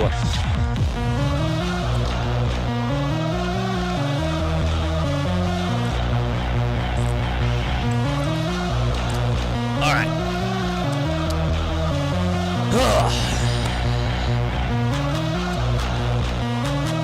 Boston has rebounded 12 of its 29 misses. 12 of its 29 misses, according to Sixers Adam. Defensive rebounding has been a problem in this game, and that's the one thing that scares me about the 76ers team when it comes to this game, because they've got to be able to box out against Boston. Barlow was doing a good job at that towards the end of the second quarter. But that has to be better. All right, I will be right back. Don't go anywhere. I got to go get some water. I will see you very, very soon.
Welcome back on the Play-by-Play with JJ. If you are new to my channel, don't forget to like. Don't forget to subscribe. We got Giants and Dodgers after this game, of course. We will finish out and do the rest of the Giants-Dodgers game once we get off of our post-game show. But yeah, it's been a fun one so far. Edgecombe has come out of the locker room and is returning once again for Philadelphia. After this timeout, he's going to come back on in. I mean, this guy is just, like, Kai Carlin just said it, and I'm going to take his words right here. He is tough as nails. That's such a great way to describe this rookie, because he really is.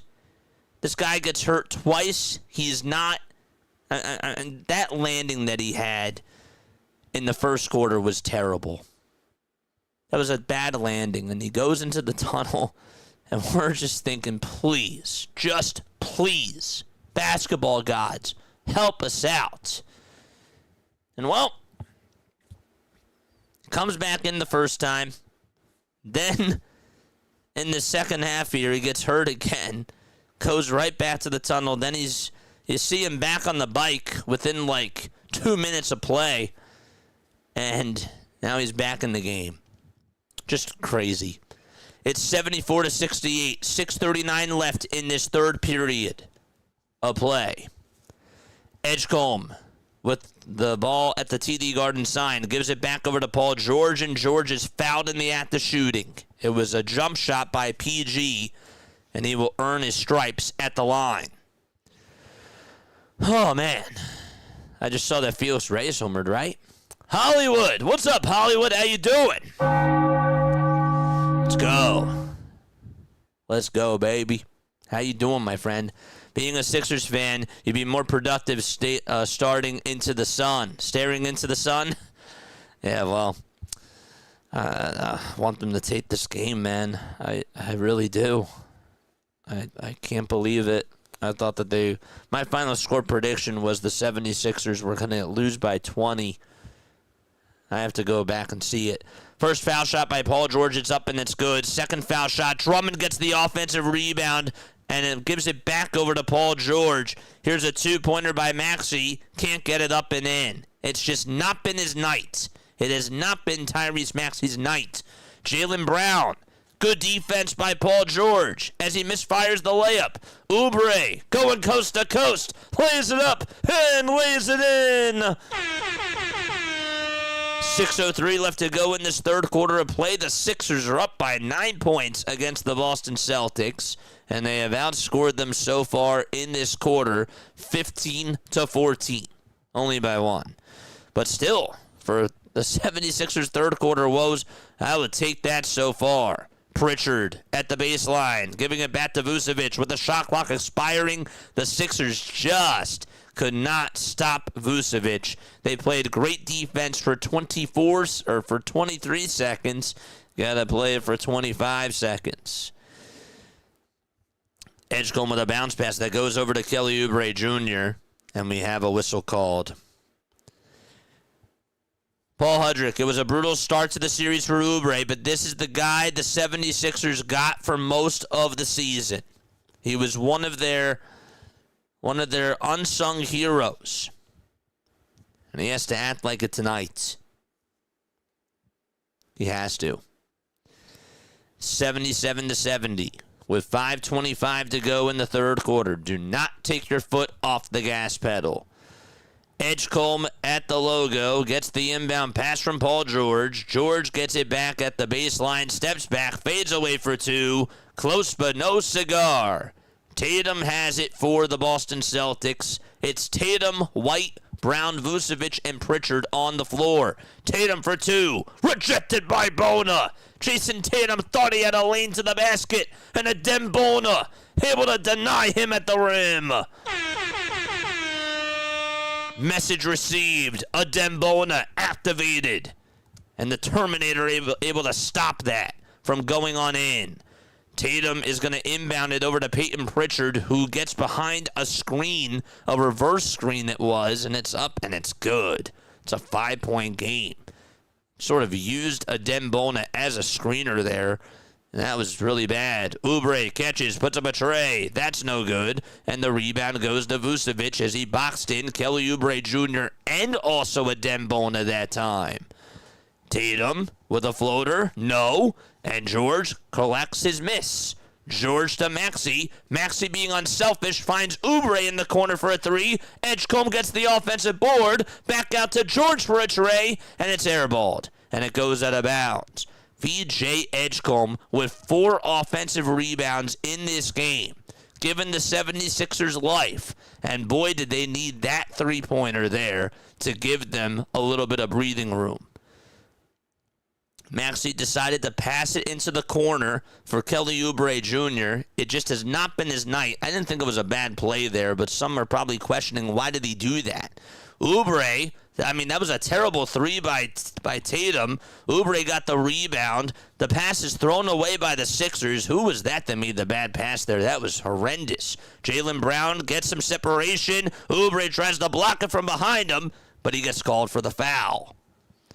What was that bad pass that was just made there by the 76ers? It was Paul George, who was underneath the basket, and he looked to intend to throw it over to Oubre at the top of the key, and Jason Tatum was just able to, get both hands on it and corral it and just take it to the other side.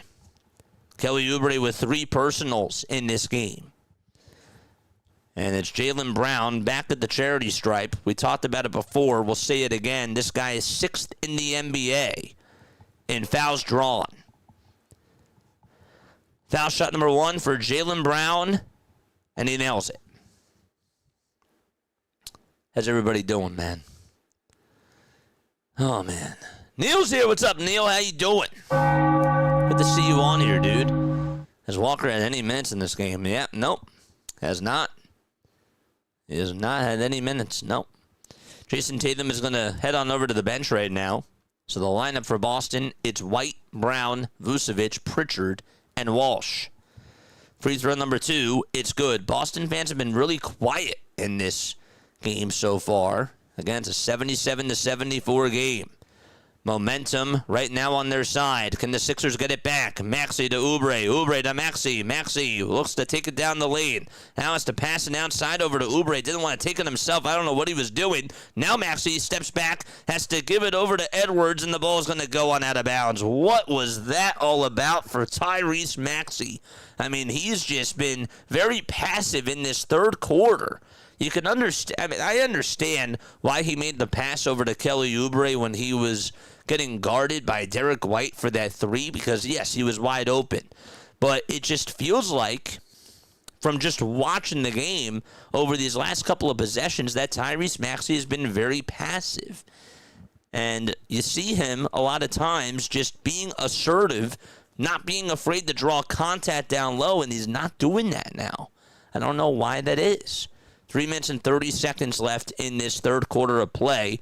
Quentin Grimes is going to come on in once there is another stoppage in play. He's at the scorer's table right now. Boston's down by 1 possession. Sixers need a stop. Pritchard to Brown at the top of the key. Brown in between the circles. Oubre steps up on him. Brown fumbles the ball, gets it back, and Brown fumbles it again. This time it's taken back by Vucevic. Pritchard off balance for two. No, and it's airballed, and therefore the Sixers get the ball back. Jaylen Brown fumbles the ball a couple of times, and just like that, Boston's out of sorts, and the Sixers get the ball back, and they make them pay for that terrible possession that Boston had. Also, I think Maxey got a piece of the ball from behind Jordan Walsh to cause that air ball. So, yep, that was, I don't know if they give him credit for that block there, but that was good. Sixers have it on offense. Edgecombe steps back, puts up a three. It's good! And that makes it 80-74. VJ Edgecombe, the assassinator. 6-point game. Vucevic, his three-point shot. That's no good either. The Celtics have not been able to hit a three in what feels like a very long time. I mean, Jaylen Brown, I think, was the last one that hit a three for Boston. Bona gets it blocked. Pritchard gets the steal. Derek White had a really nice block off of that layup attempt by Adem Bona.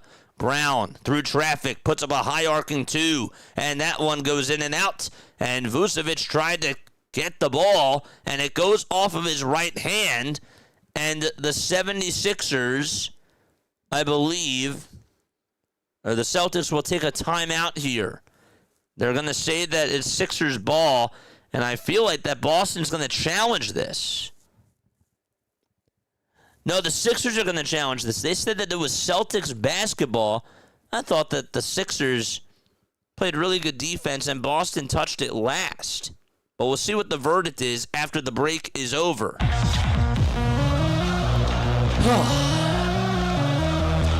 Man, my voice forgot what it was like to call basketball games. It's like so out of practice.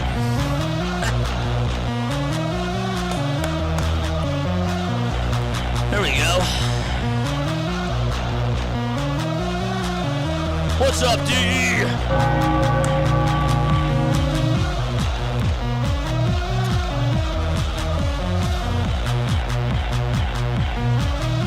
VJ Max, man. That's where I go shopping now. I go to VJ Max, not TJ Maxx. It's VJ Maxey, man. Oh, man. You need to update the 76ers score. Oh, my bad. Don't know why. It's not doing that. My bad. There we go. My bad. There we go. I don't know why I did that, but we fixed it. There it is. Yeah, Oubre is 9. Edgecombe is 23. Grimes is 6. Edwards is 2. And Maxey is 17. George is 15. Good stuff. By the way, other scores. Portland is playing against San Antonio tonight. Portland is up by 5 against the Spurs with 6:12 to go in quarter number 2. Folks, we are trying to get to 100 likes. Please, please, please make sure that you hit that thumbs up button for your boy. As we go on here for Sixers playoff basketball.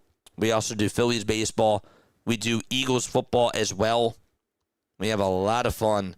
We got 65 likes, 35 more likes till we get to 100. Love it. Let's go. What a good game it's been. Sixers up 80-74.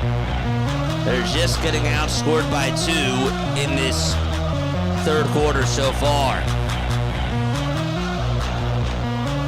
Let's go.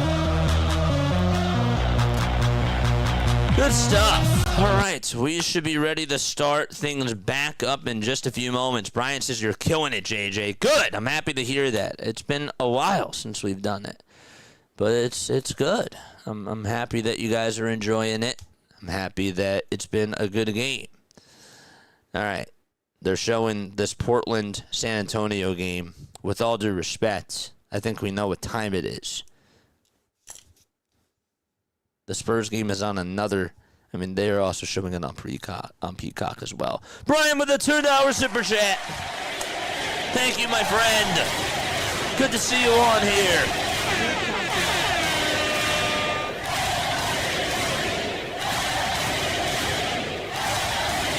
Let's go.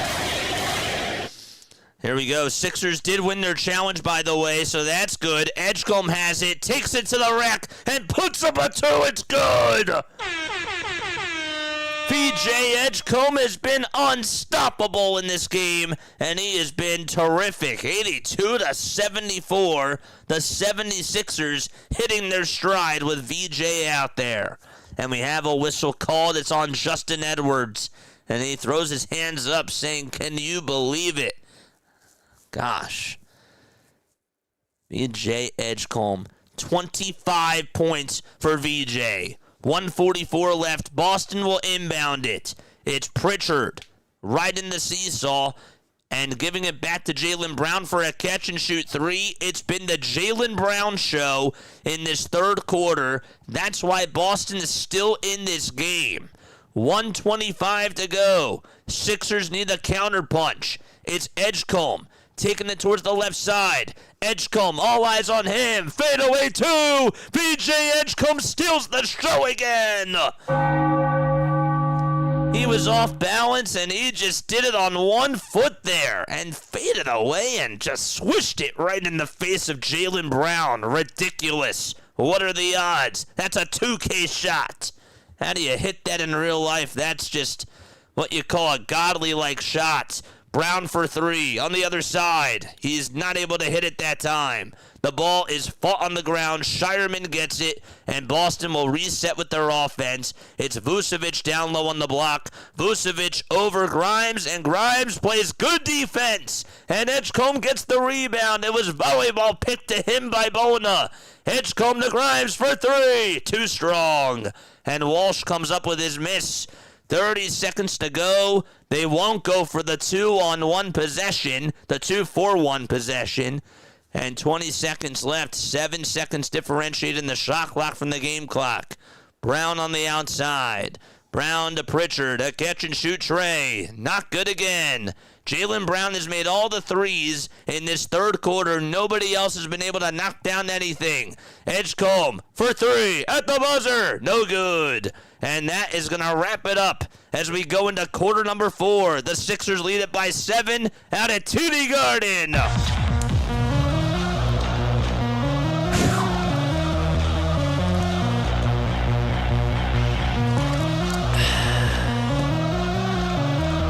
Wow. This is impressive. Hang on, baby. We got 1 more quarter left. We got 1 quarter left to go. VJ Edgecombe in 3 quarters just put up 27 points for Philadelphia.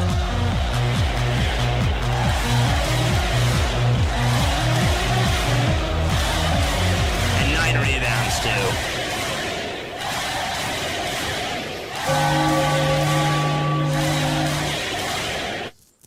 He's been, I'll tell you this, he's been the best player on the court in those 3 quarters. Like, I don't even think it's an argument. He's been the best player on the court in these 3 quarters. And we know what he does in the 4th quarter, so let's see him step it up. Let's see him do it, man. Oof, up 7 with 12 minutes left to go. Let's keep it. Keep the pressure on Boston, man. Keep it on the Celtics. All right, other scores. Let's take a look at MLB right now. Actually, let's take a look at the NHL really quickly. Then we'll go to Major League Baseball. So in the NHL, we got the Canadians playing the Lightning. It's a 1-1 game over there out in Tampa Bay. Boston is up 1-0 in the second game of their series. Buffalo won the first game. And Boston looking to try to provide a counterpunch as Arvidsson scored a goal for the Boston for the Boston Bruins, that is. Sorry about that. 10 minutes left in the second period of that game. The Utah Mammoth play at 9:30 against the Vegas Golden Knights. At 10 o'clock, you got the Kings playing the Avalanche, which should be a good game, too. Colorado does lead that series 1-0. Vegas is also up 1-0 as well in their series. In Major League Baseball, the Reds lead at 11-2. The Brewers are up 7-1. That game's in the top of the 8th.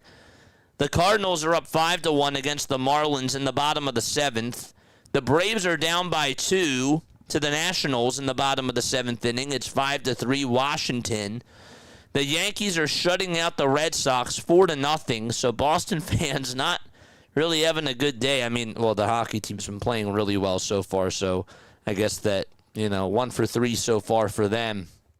That can change, of course. Phillies and Cubs are tied scoreless as they are in the bottom of the 5th. Then you got the Rangers up 2-1 against the Pirates. That game's in the top of the 4th. The Padres are playing against the Rockies. No score there. The Astros down by 3 to the Guardians. They're in the top of the 9th inning. It's 8-5 Cleveland. The Mets and the Twins are tied 3-3 in the top of the 7th. The Orioles lead it 3-1. They're in the bottom of the 5th. And then later tonight, we got Blue Jays and Angels at 9:38. We got A's and Mariners at 9:40. White Sox and Diamondbacks at 9:40. And Giants and Dodgers at 9:45. And we will do the rest of that game once this is over. All right, let's go. 84-77.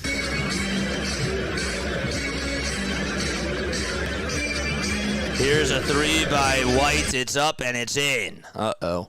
It's a 4-point game. Derek White just knocked down a 3, a step-back fadeaway 3 with nobody on him. Don't even know why he faded away there. It's Maxey over to Justin Edwards. Edwards downhill. Edwards makes tries to go up with an ill-advised shot. Didn't make it. Tatum got the rebound. Here's a 3 by Boston. It's missed by Hauser. Hauser to Pritchard. Pritchard offensive board. And Pritchard will reset it again. Just some dribble handoffs between Pritchard and Hauser. Pritchard doubles down the lane. Goes up for a 2 with the shot clock expiring, and he got it right at the buzzer. It's a 2-point game. A 5-0 start for Boston in this 4th quarter. And the Sixers have got to turn the page here. George on the outside, fades away, puts up a 2. How did he make that? Oh my gosh! Joe Mazzulla said it was a travel, and he's in the ref's ear, but Paul George just made a ridiculous shot.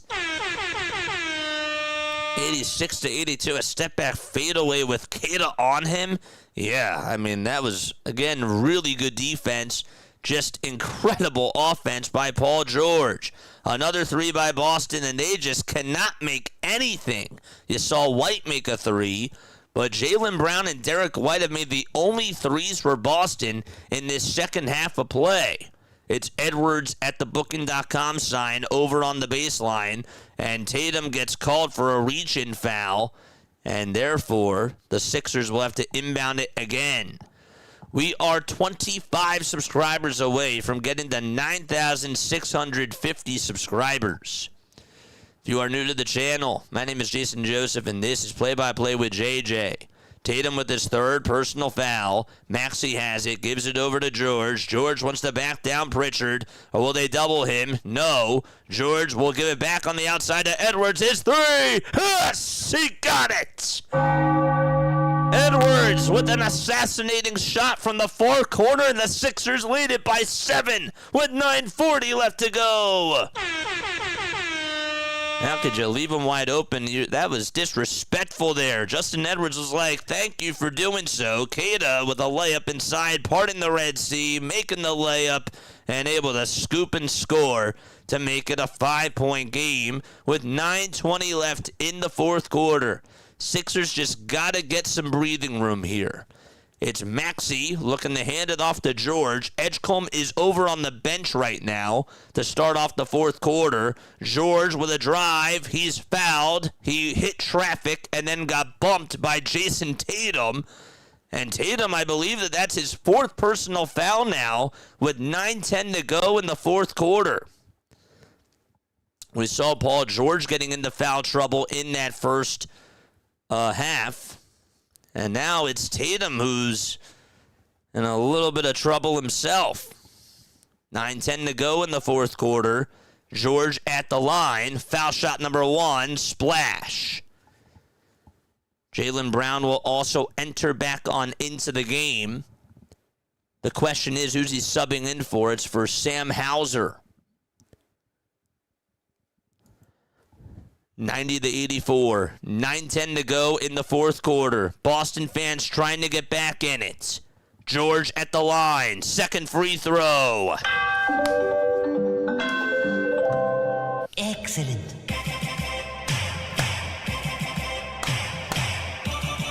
Nine minutes to go in the fourth quarter.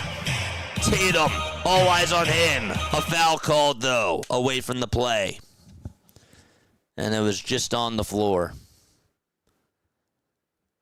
It was called on the Dembona. The Philadelphia 76ers are shooting 45% from three. Boston is just shooting 26%. Crazy. Brown for three for Boston. He was wide open, couldn't make it though, and Justin Edwards corrals his miss. I am shocked that Justin Edwards is playing a lot of minutes here in this fourth quarter so far. Interesting move by Nick Nurse. Maxey, top of the key. Now is Jaylen Brown on him. Maxey decides to hand it off over to Paul George. George down the lane gets it denied by Jaylen Brown on the help coverage. It was Derek White guarding him, and Brown came right on over to the rescue. Maxey deflects it off of Jaylen Brown's hands. Bona gets the steal. Bona trying to go coast to coast, and he couldn't make the layup. Oh, he had him. He had Derek White on an island and strapped right behind his back, and he just couldn't make the layup. White for three for Boston. The basketball gods say no. And a loose ball foul called on Philadelphia with 8:02 left in the fourth quarter. It's on Justin Edwards. Oh, man, a Dembona after Tyrese Maxey just blindsided Jaylen Brown, picked up the ball, and then just sort of tipped it over to Bona. Bona just had one job to do and just drive it down Broad Street and just lay it up and in, and he just could not do that over Derek White for some reason. Tatum gets it deflected, and the ball goes out of bounds. Paul George guarded the passing lane that was supposed to go to Derek White, and George just got a fingertip on it, and it went on out of bounds. It'll be Boston ball, though inbounded from the near side. Boston goes from left to right. The Sixers go from right to left. It's Brown on the interior, going up for a two. Denied by Justin Edwards. He got a hand on it. Maxey off to the races. Lays it up, can't lay it on in. He was met downhill, and he had three Celtics players on him. Tatum, three-point shot, too strong. Grimes climbs the ladder, gets the rebound. And the Sixers are up by 7. And they're just going to try to milk the clock down. Timeout called by Nick Nurse with 7:27 to go. They responded. It was a 5-0 start by Boston. And the Sixers go up with a 7-2 run.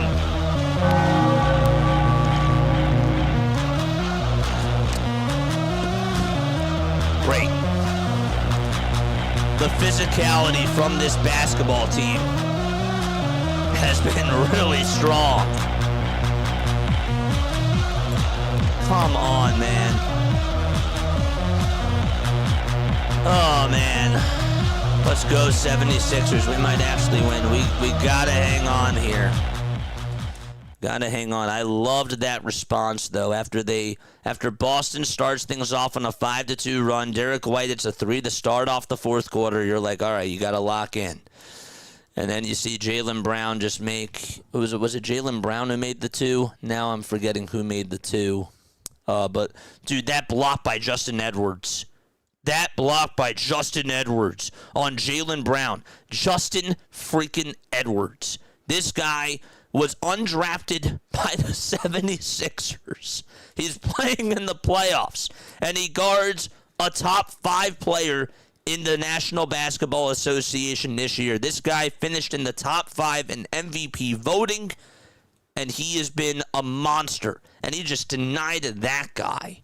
I mean, come on. This is just playoff basketball, man.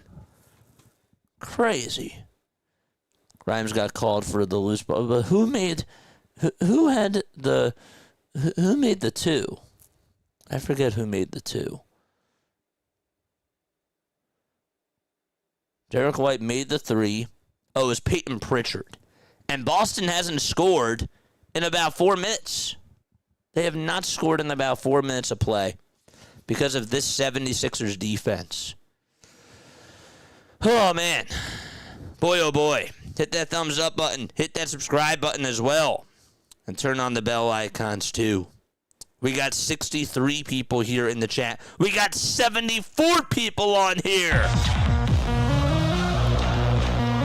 Wow. We are 31 likes away from getting to 100. It might be a little bit late for this Giants-Dodgers game. But we got a basketball game in Boston.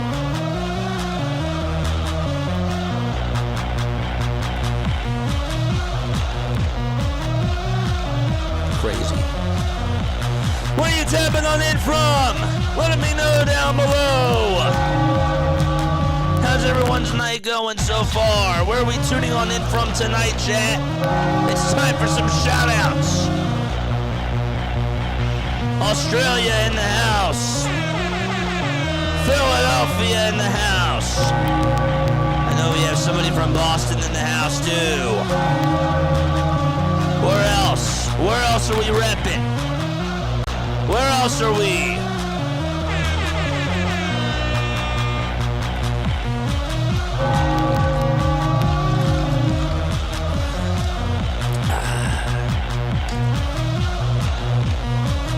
Denton, Maryland, yes, sir. Yeah. Mifflinburg, Pennsylvania, yes. Let's go. All right, here we go. 76ers have the ball. Maxey over at the elbow. Dishes it out to Edwards. Another 3 for Justin. In and out it goes. Oh, man. Time stood still for a second, and he almost knocked down a pivotal 3.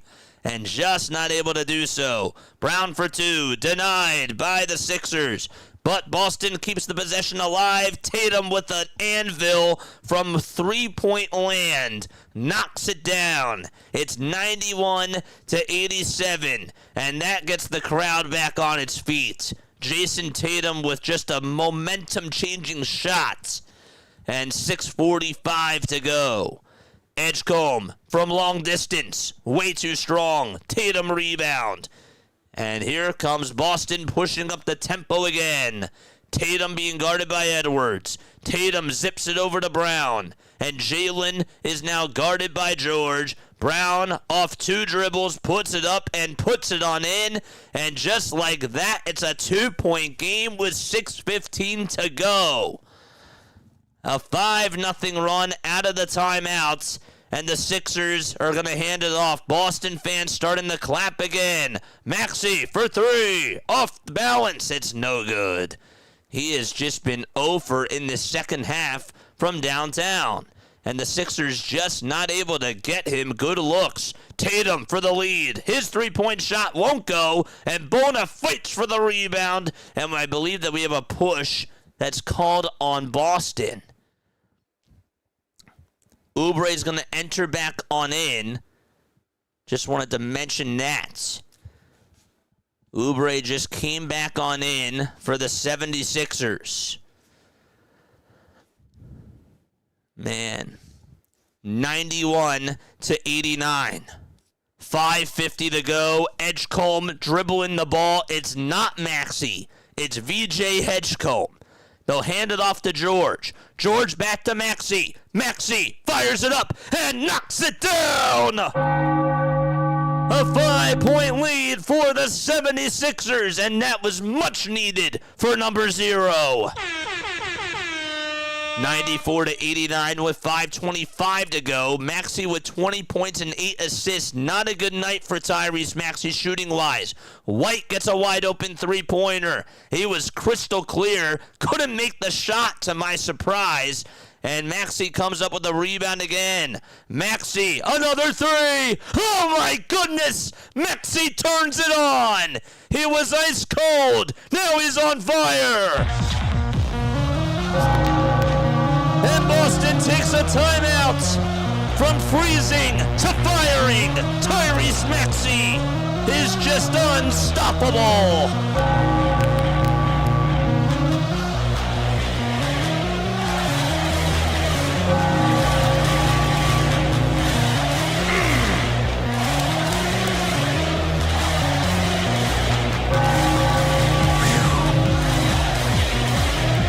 He has that fire in his eyes right now. And that just silenced that whole entire stadium of at least 30,000. Oh my gosh.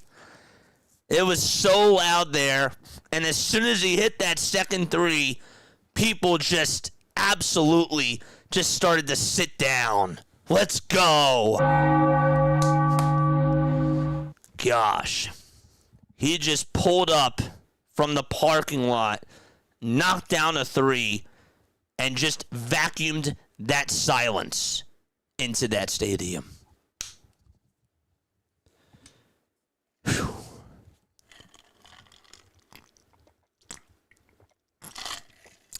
Wow. Oh, man. What a game. There's still 5 minutes left. They're up in this game. Boston has missed everything from three. Like, they have missed literally everything. It's like probably their worst shooting night that they've had in quite some time. Jason Tatum needs one more assist to get a triple-double. And yet the 76ers are winning this game. They're up by 8. Unreal. Unreal.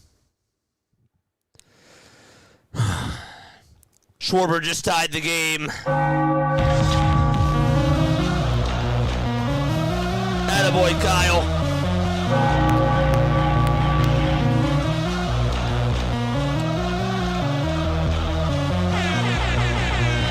Let's go, Kyle.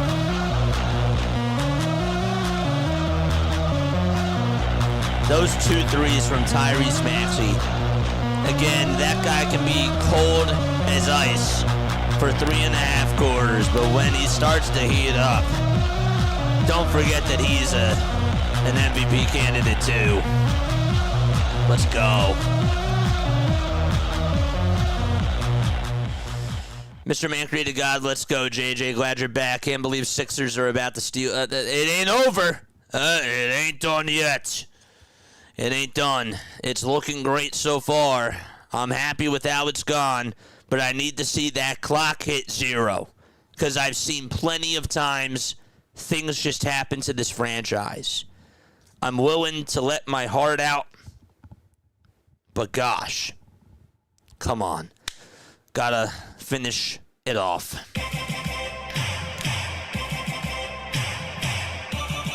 Defense! Good to see you back on here, though, my friend.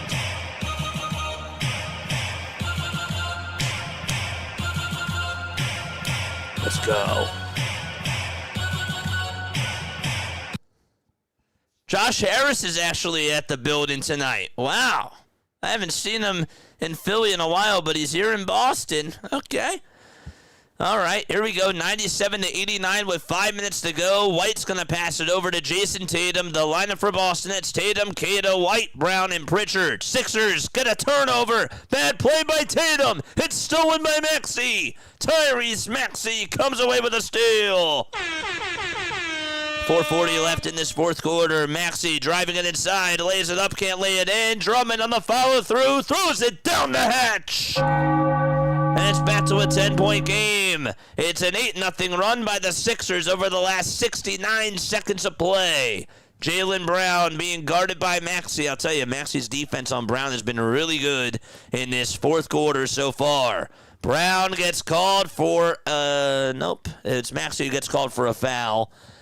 Celtics are going to take a time. Did they take a timeout here? No, it was Jaylen Brown who got called for an offensive foul. He pushed Tyrese Maxey. I thought maybe they called the foul on Maxey, but they signaled offensive foul. It wasn't on the screen, but Brown gets called for a charge, and the Sixers have the ball. 99-89. Maxey on the left side gives it to Oubre for three. Splash!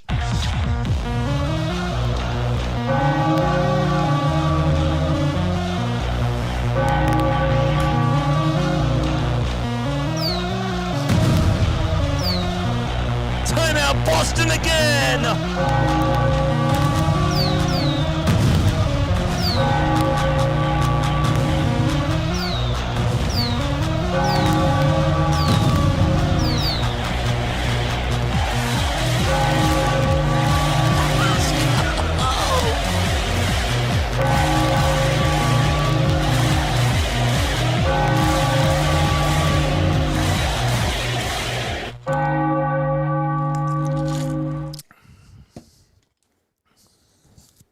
Maxey's playing. Now they're starting to double team Tyrese Maxey. And they're like, you know what, Oubre, you take the three. Okay. Bomb.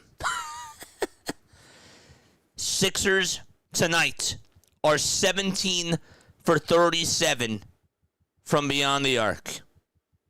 The Boston Celtics, this is literally the difference of this game. It all comes down to the three-point shooting. The Boston Celtics tonight are 11 for 43. The Sixers are 17 for 37. And you know what? Boston's been out-rebounding the Sixers. It doesn't feel that way. If you were to tell me that Boston is now out-rebounding Philadelphia 46-38, I'd call you crazy. Because in this second half, I feel like the 76ers have gotten all of their possessions perfect in this game. 102-89, 4 minutes left to go. Fasten the seatbelts. It's not done yet. 3:53 left in the fourth quarter. Here's a shot by Boston. No good, and we have another whistle. It's on Oubre. And that'll stop the clock with 3:52 left to go. Let's go. Oh, my gosh. I thought Oubre was with the Knicks. I'm tripping. No, you're good, man. You good, dude. 102-89. Oubre gets called for his fourth foul. Brown with the ball. And he has it for Boston. Brown being guarded by Maxey. Steps back, puts up a three. Jaylen Brown with just a clutch shot to give Boston at least a chance. And it's a 102-92 ball game. Okay. Here's Maxey again. Brown is 33. He's 4 for 11 from 3. Maxey left alone, and now Derek White steps up. He'll give it back to VJ Edgecombe. Edgecombe steps back. Fadeaway three. It goes in again.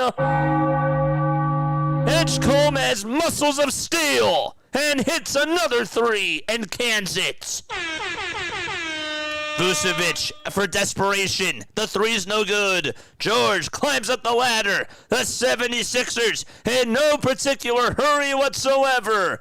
Everything's going in. It's raining cats and dogs for Philadelphia. From way downtown. Maxey dropping it downhill. Layup inside. It's good.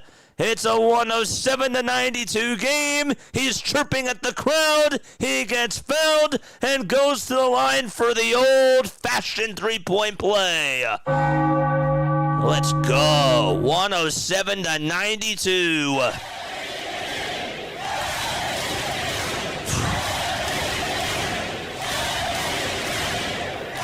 He just said some crazy words to the Boston fans. The and one. Excellent. 26 points for Tyrese Maxey, 30 points from VJ Edgecombe, and 19 from Paul George. The big three balled out tonight. Boston can't hit a three to save their life in this game, and they miss yet another one. Maxey, all eyes on him again with 2:15 to go. The floater won't go. He tries to get it up again, and that's no good either. Brown gets the rebound. 2:05 to go in the fourth quarter, and Brown for a three, and just makes another ridiculous shot. He has the weight on his shoulders. 2 minutes left to go. 108 to 95, and it's Paul George taking up the basketball for the 76ers. The ball got snipped on out of bounds, but it was last touched by Boston, and Boston's going to wave the white flag. They're going to bring in Luka Garza, Ron Harper Jr., who played at Rutgers once upon a time. Shoga comes on in. And that is going to do it for the Boston starters. Oh, my gosh. This is unreal. 108 to 95. Sixers up by 13 with 1:52 to go. Oh, it's crazy. Boston still has 2 timeouts left. Philadelphia still has 2 timeouts left. Georgia's going to go to the charity stripe. And here we go. Foul shot number 1 for Paul George. Can't hit it.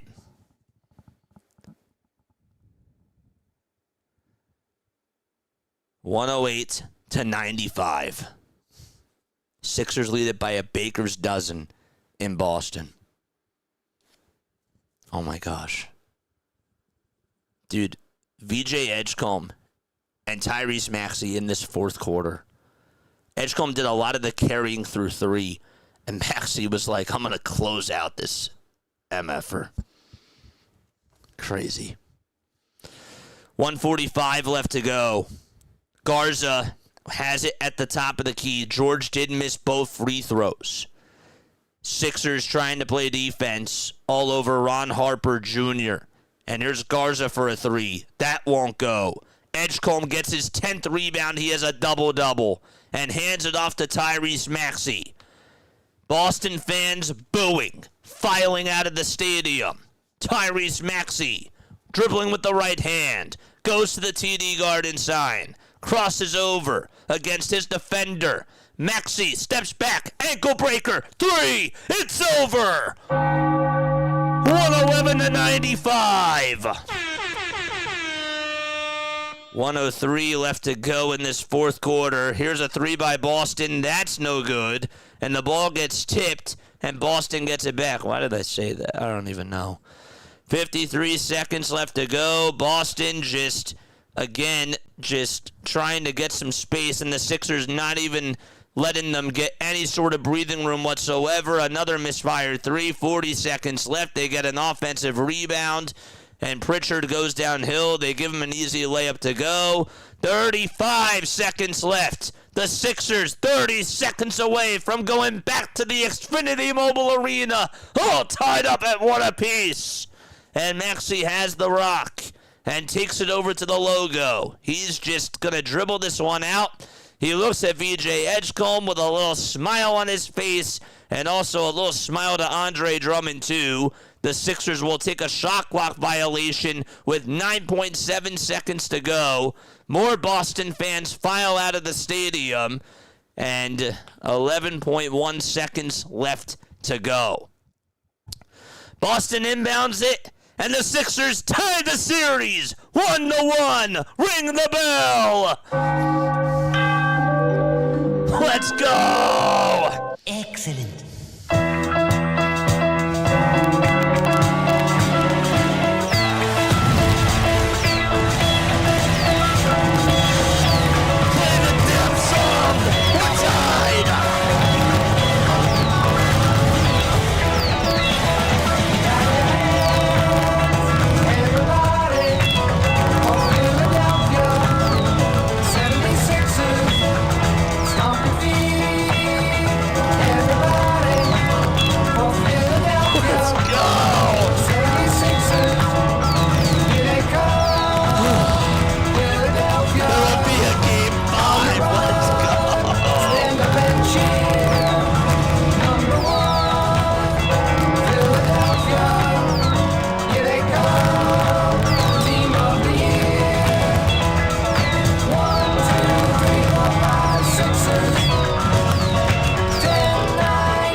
my gosh. Dude, can you believe it? VJ Edgecombe, Tyrese Maxey, Paul George, and the Philadelphia 76ers, without Joel Embiid, go into Boston, down 1-0 in the series. They tie up the series at 1 apiece, and they put on a masterclass of a performance. And while Boston made some awful mistakes, and they, in some ways you could argue, played down to their opponent, the Sixers gave them everything that they had out there and more. And they just punched them in the mouth in that game out at TD Garden, one of the most hostile environments in all of American sports. That's a tough environment to play in the playoffs. And they stole game 2. They have a chance to go back to Philly, possibly with Joel Embiid returning and taking a 2-1 series lead in Philly for a game 3. The crazy part about this game is that Paul George was in foul trouble with 8 minutes to go, 7 minutes to go in the first half. And the 76ers went on, I believe I said it was a 22-13 run without Paul George and without Joel Embiid to just put themselves in a good position going into the third quarter.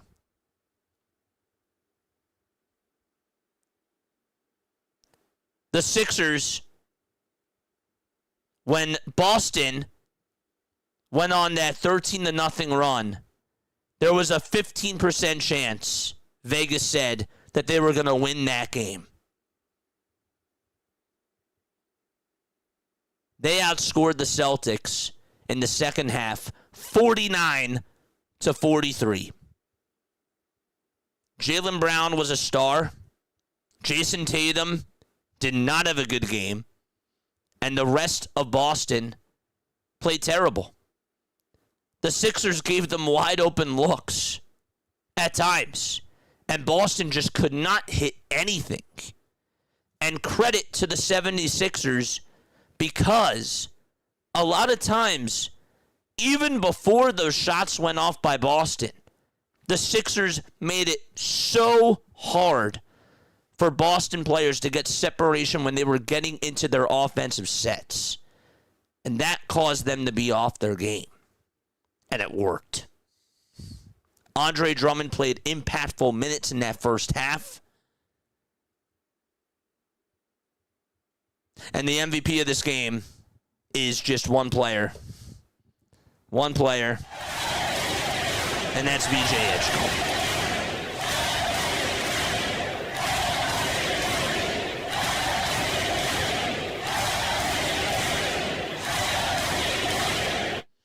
"26 points in 3 quarters. 9 rebounds in 3 quarters.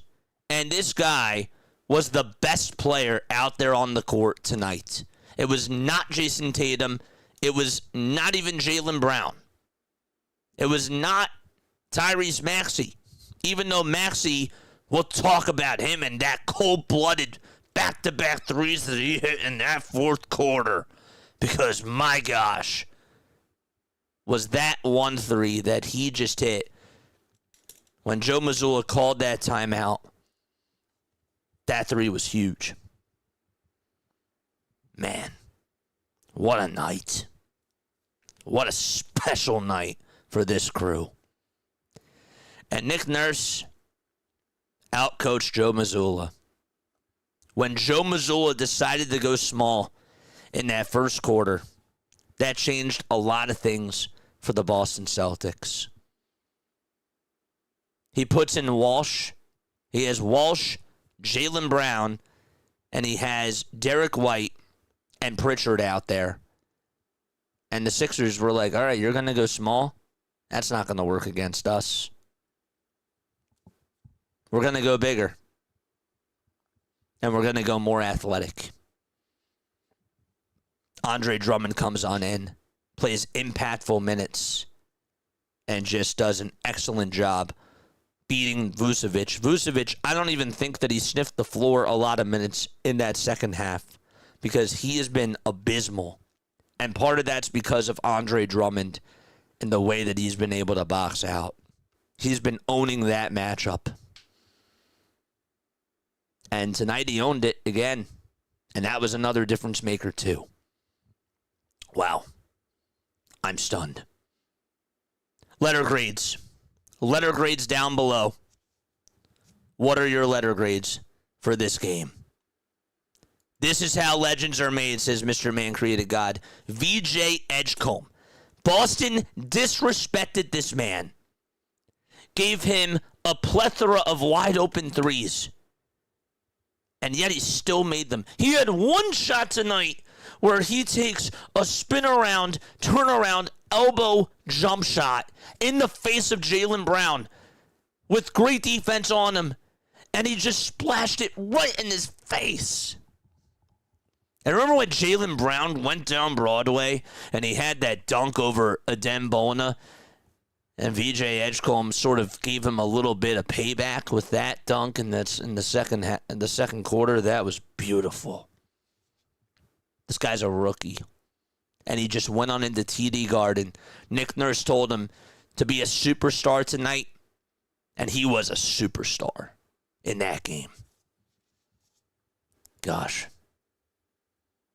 Letter grades. Letter grades. Drop them down below. The pluses. It's beautiful, man. JJ needed that vacay. I mean, I bring the energy. Doesn't matter what it is. I bring the energy, but guess what? The Sixers brought the energy tonight. So when the Sixers bring the energy, I got to bring the energy too. I got to take it up a level. And that's what we did. Letter grades. Letter grades, man. I'm going to go. My letter grade tonight is A-. Defensively, I would say B. Offensively, I would say A. So that averages out to near an A-. Actually, I would say B plus defense, offense A. Therefore, overall, that's an A-. Mark says an A. More letters. Drop more letters down below. Best game the Sixers played all season. This was one of the best. I would easily put this in my top 3. Also, just thinking about how important this game was, absolutely. This has to be one of their best games. If not, possibly their best game. Because you also have to remember, too, this is without Joel Embiid as well. So we got A's. That's good. I like that. How about one word to describe that game? One word that you would use to describe that game.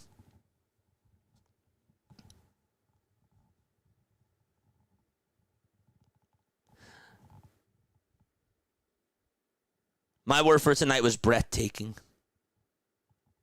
They took my breath. Breathtaking is the word that I would use for tonight's game. They played a phenomenal brand of basketball. I don't know if they can keep this up. But one game at a time, they did their job in game 2, and they did more. Joe says, if Embiid comes back for the 3rd or 4th game, on to the next round. If he comes back for the 3rd game, it's a series. I'll put it to you that way.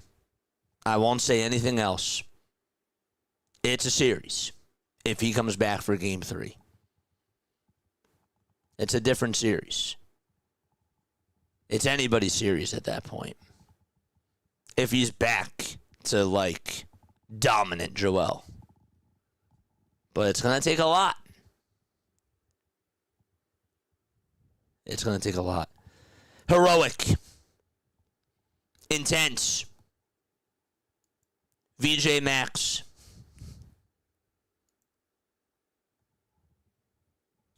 I like those words. Inspiring. That's a good one, too. Wow. Life feels good. All right. Well, that's going to wrap it up for me. I don't have anything else to say. Stay on here because we are doing a redirect to the Giants-Dodgers game. And we'll break down more of this. Oh, was that fun? Gosh, that was amazing. My favorite moment is when Tyrese Maxey hits that second three after Tatum threw it over, turned it over, and he hits that three. And I saw 5 fans in the crowd just sitting down after he made that shot and Missoula hit the timeout. And 4 of those fans went like this.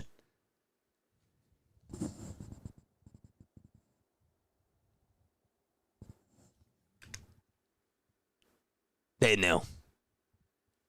They knew. All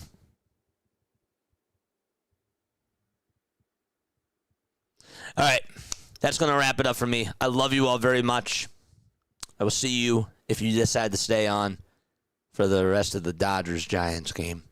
I'll see you over there. All right. Love you all. Lava Tov. And good night. Let's freaking go, Philadelphia. It's beautiful.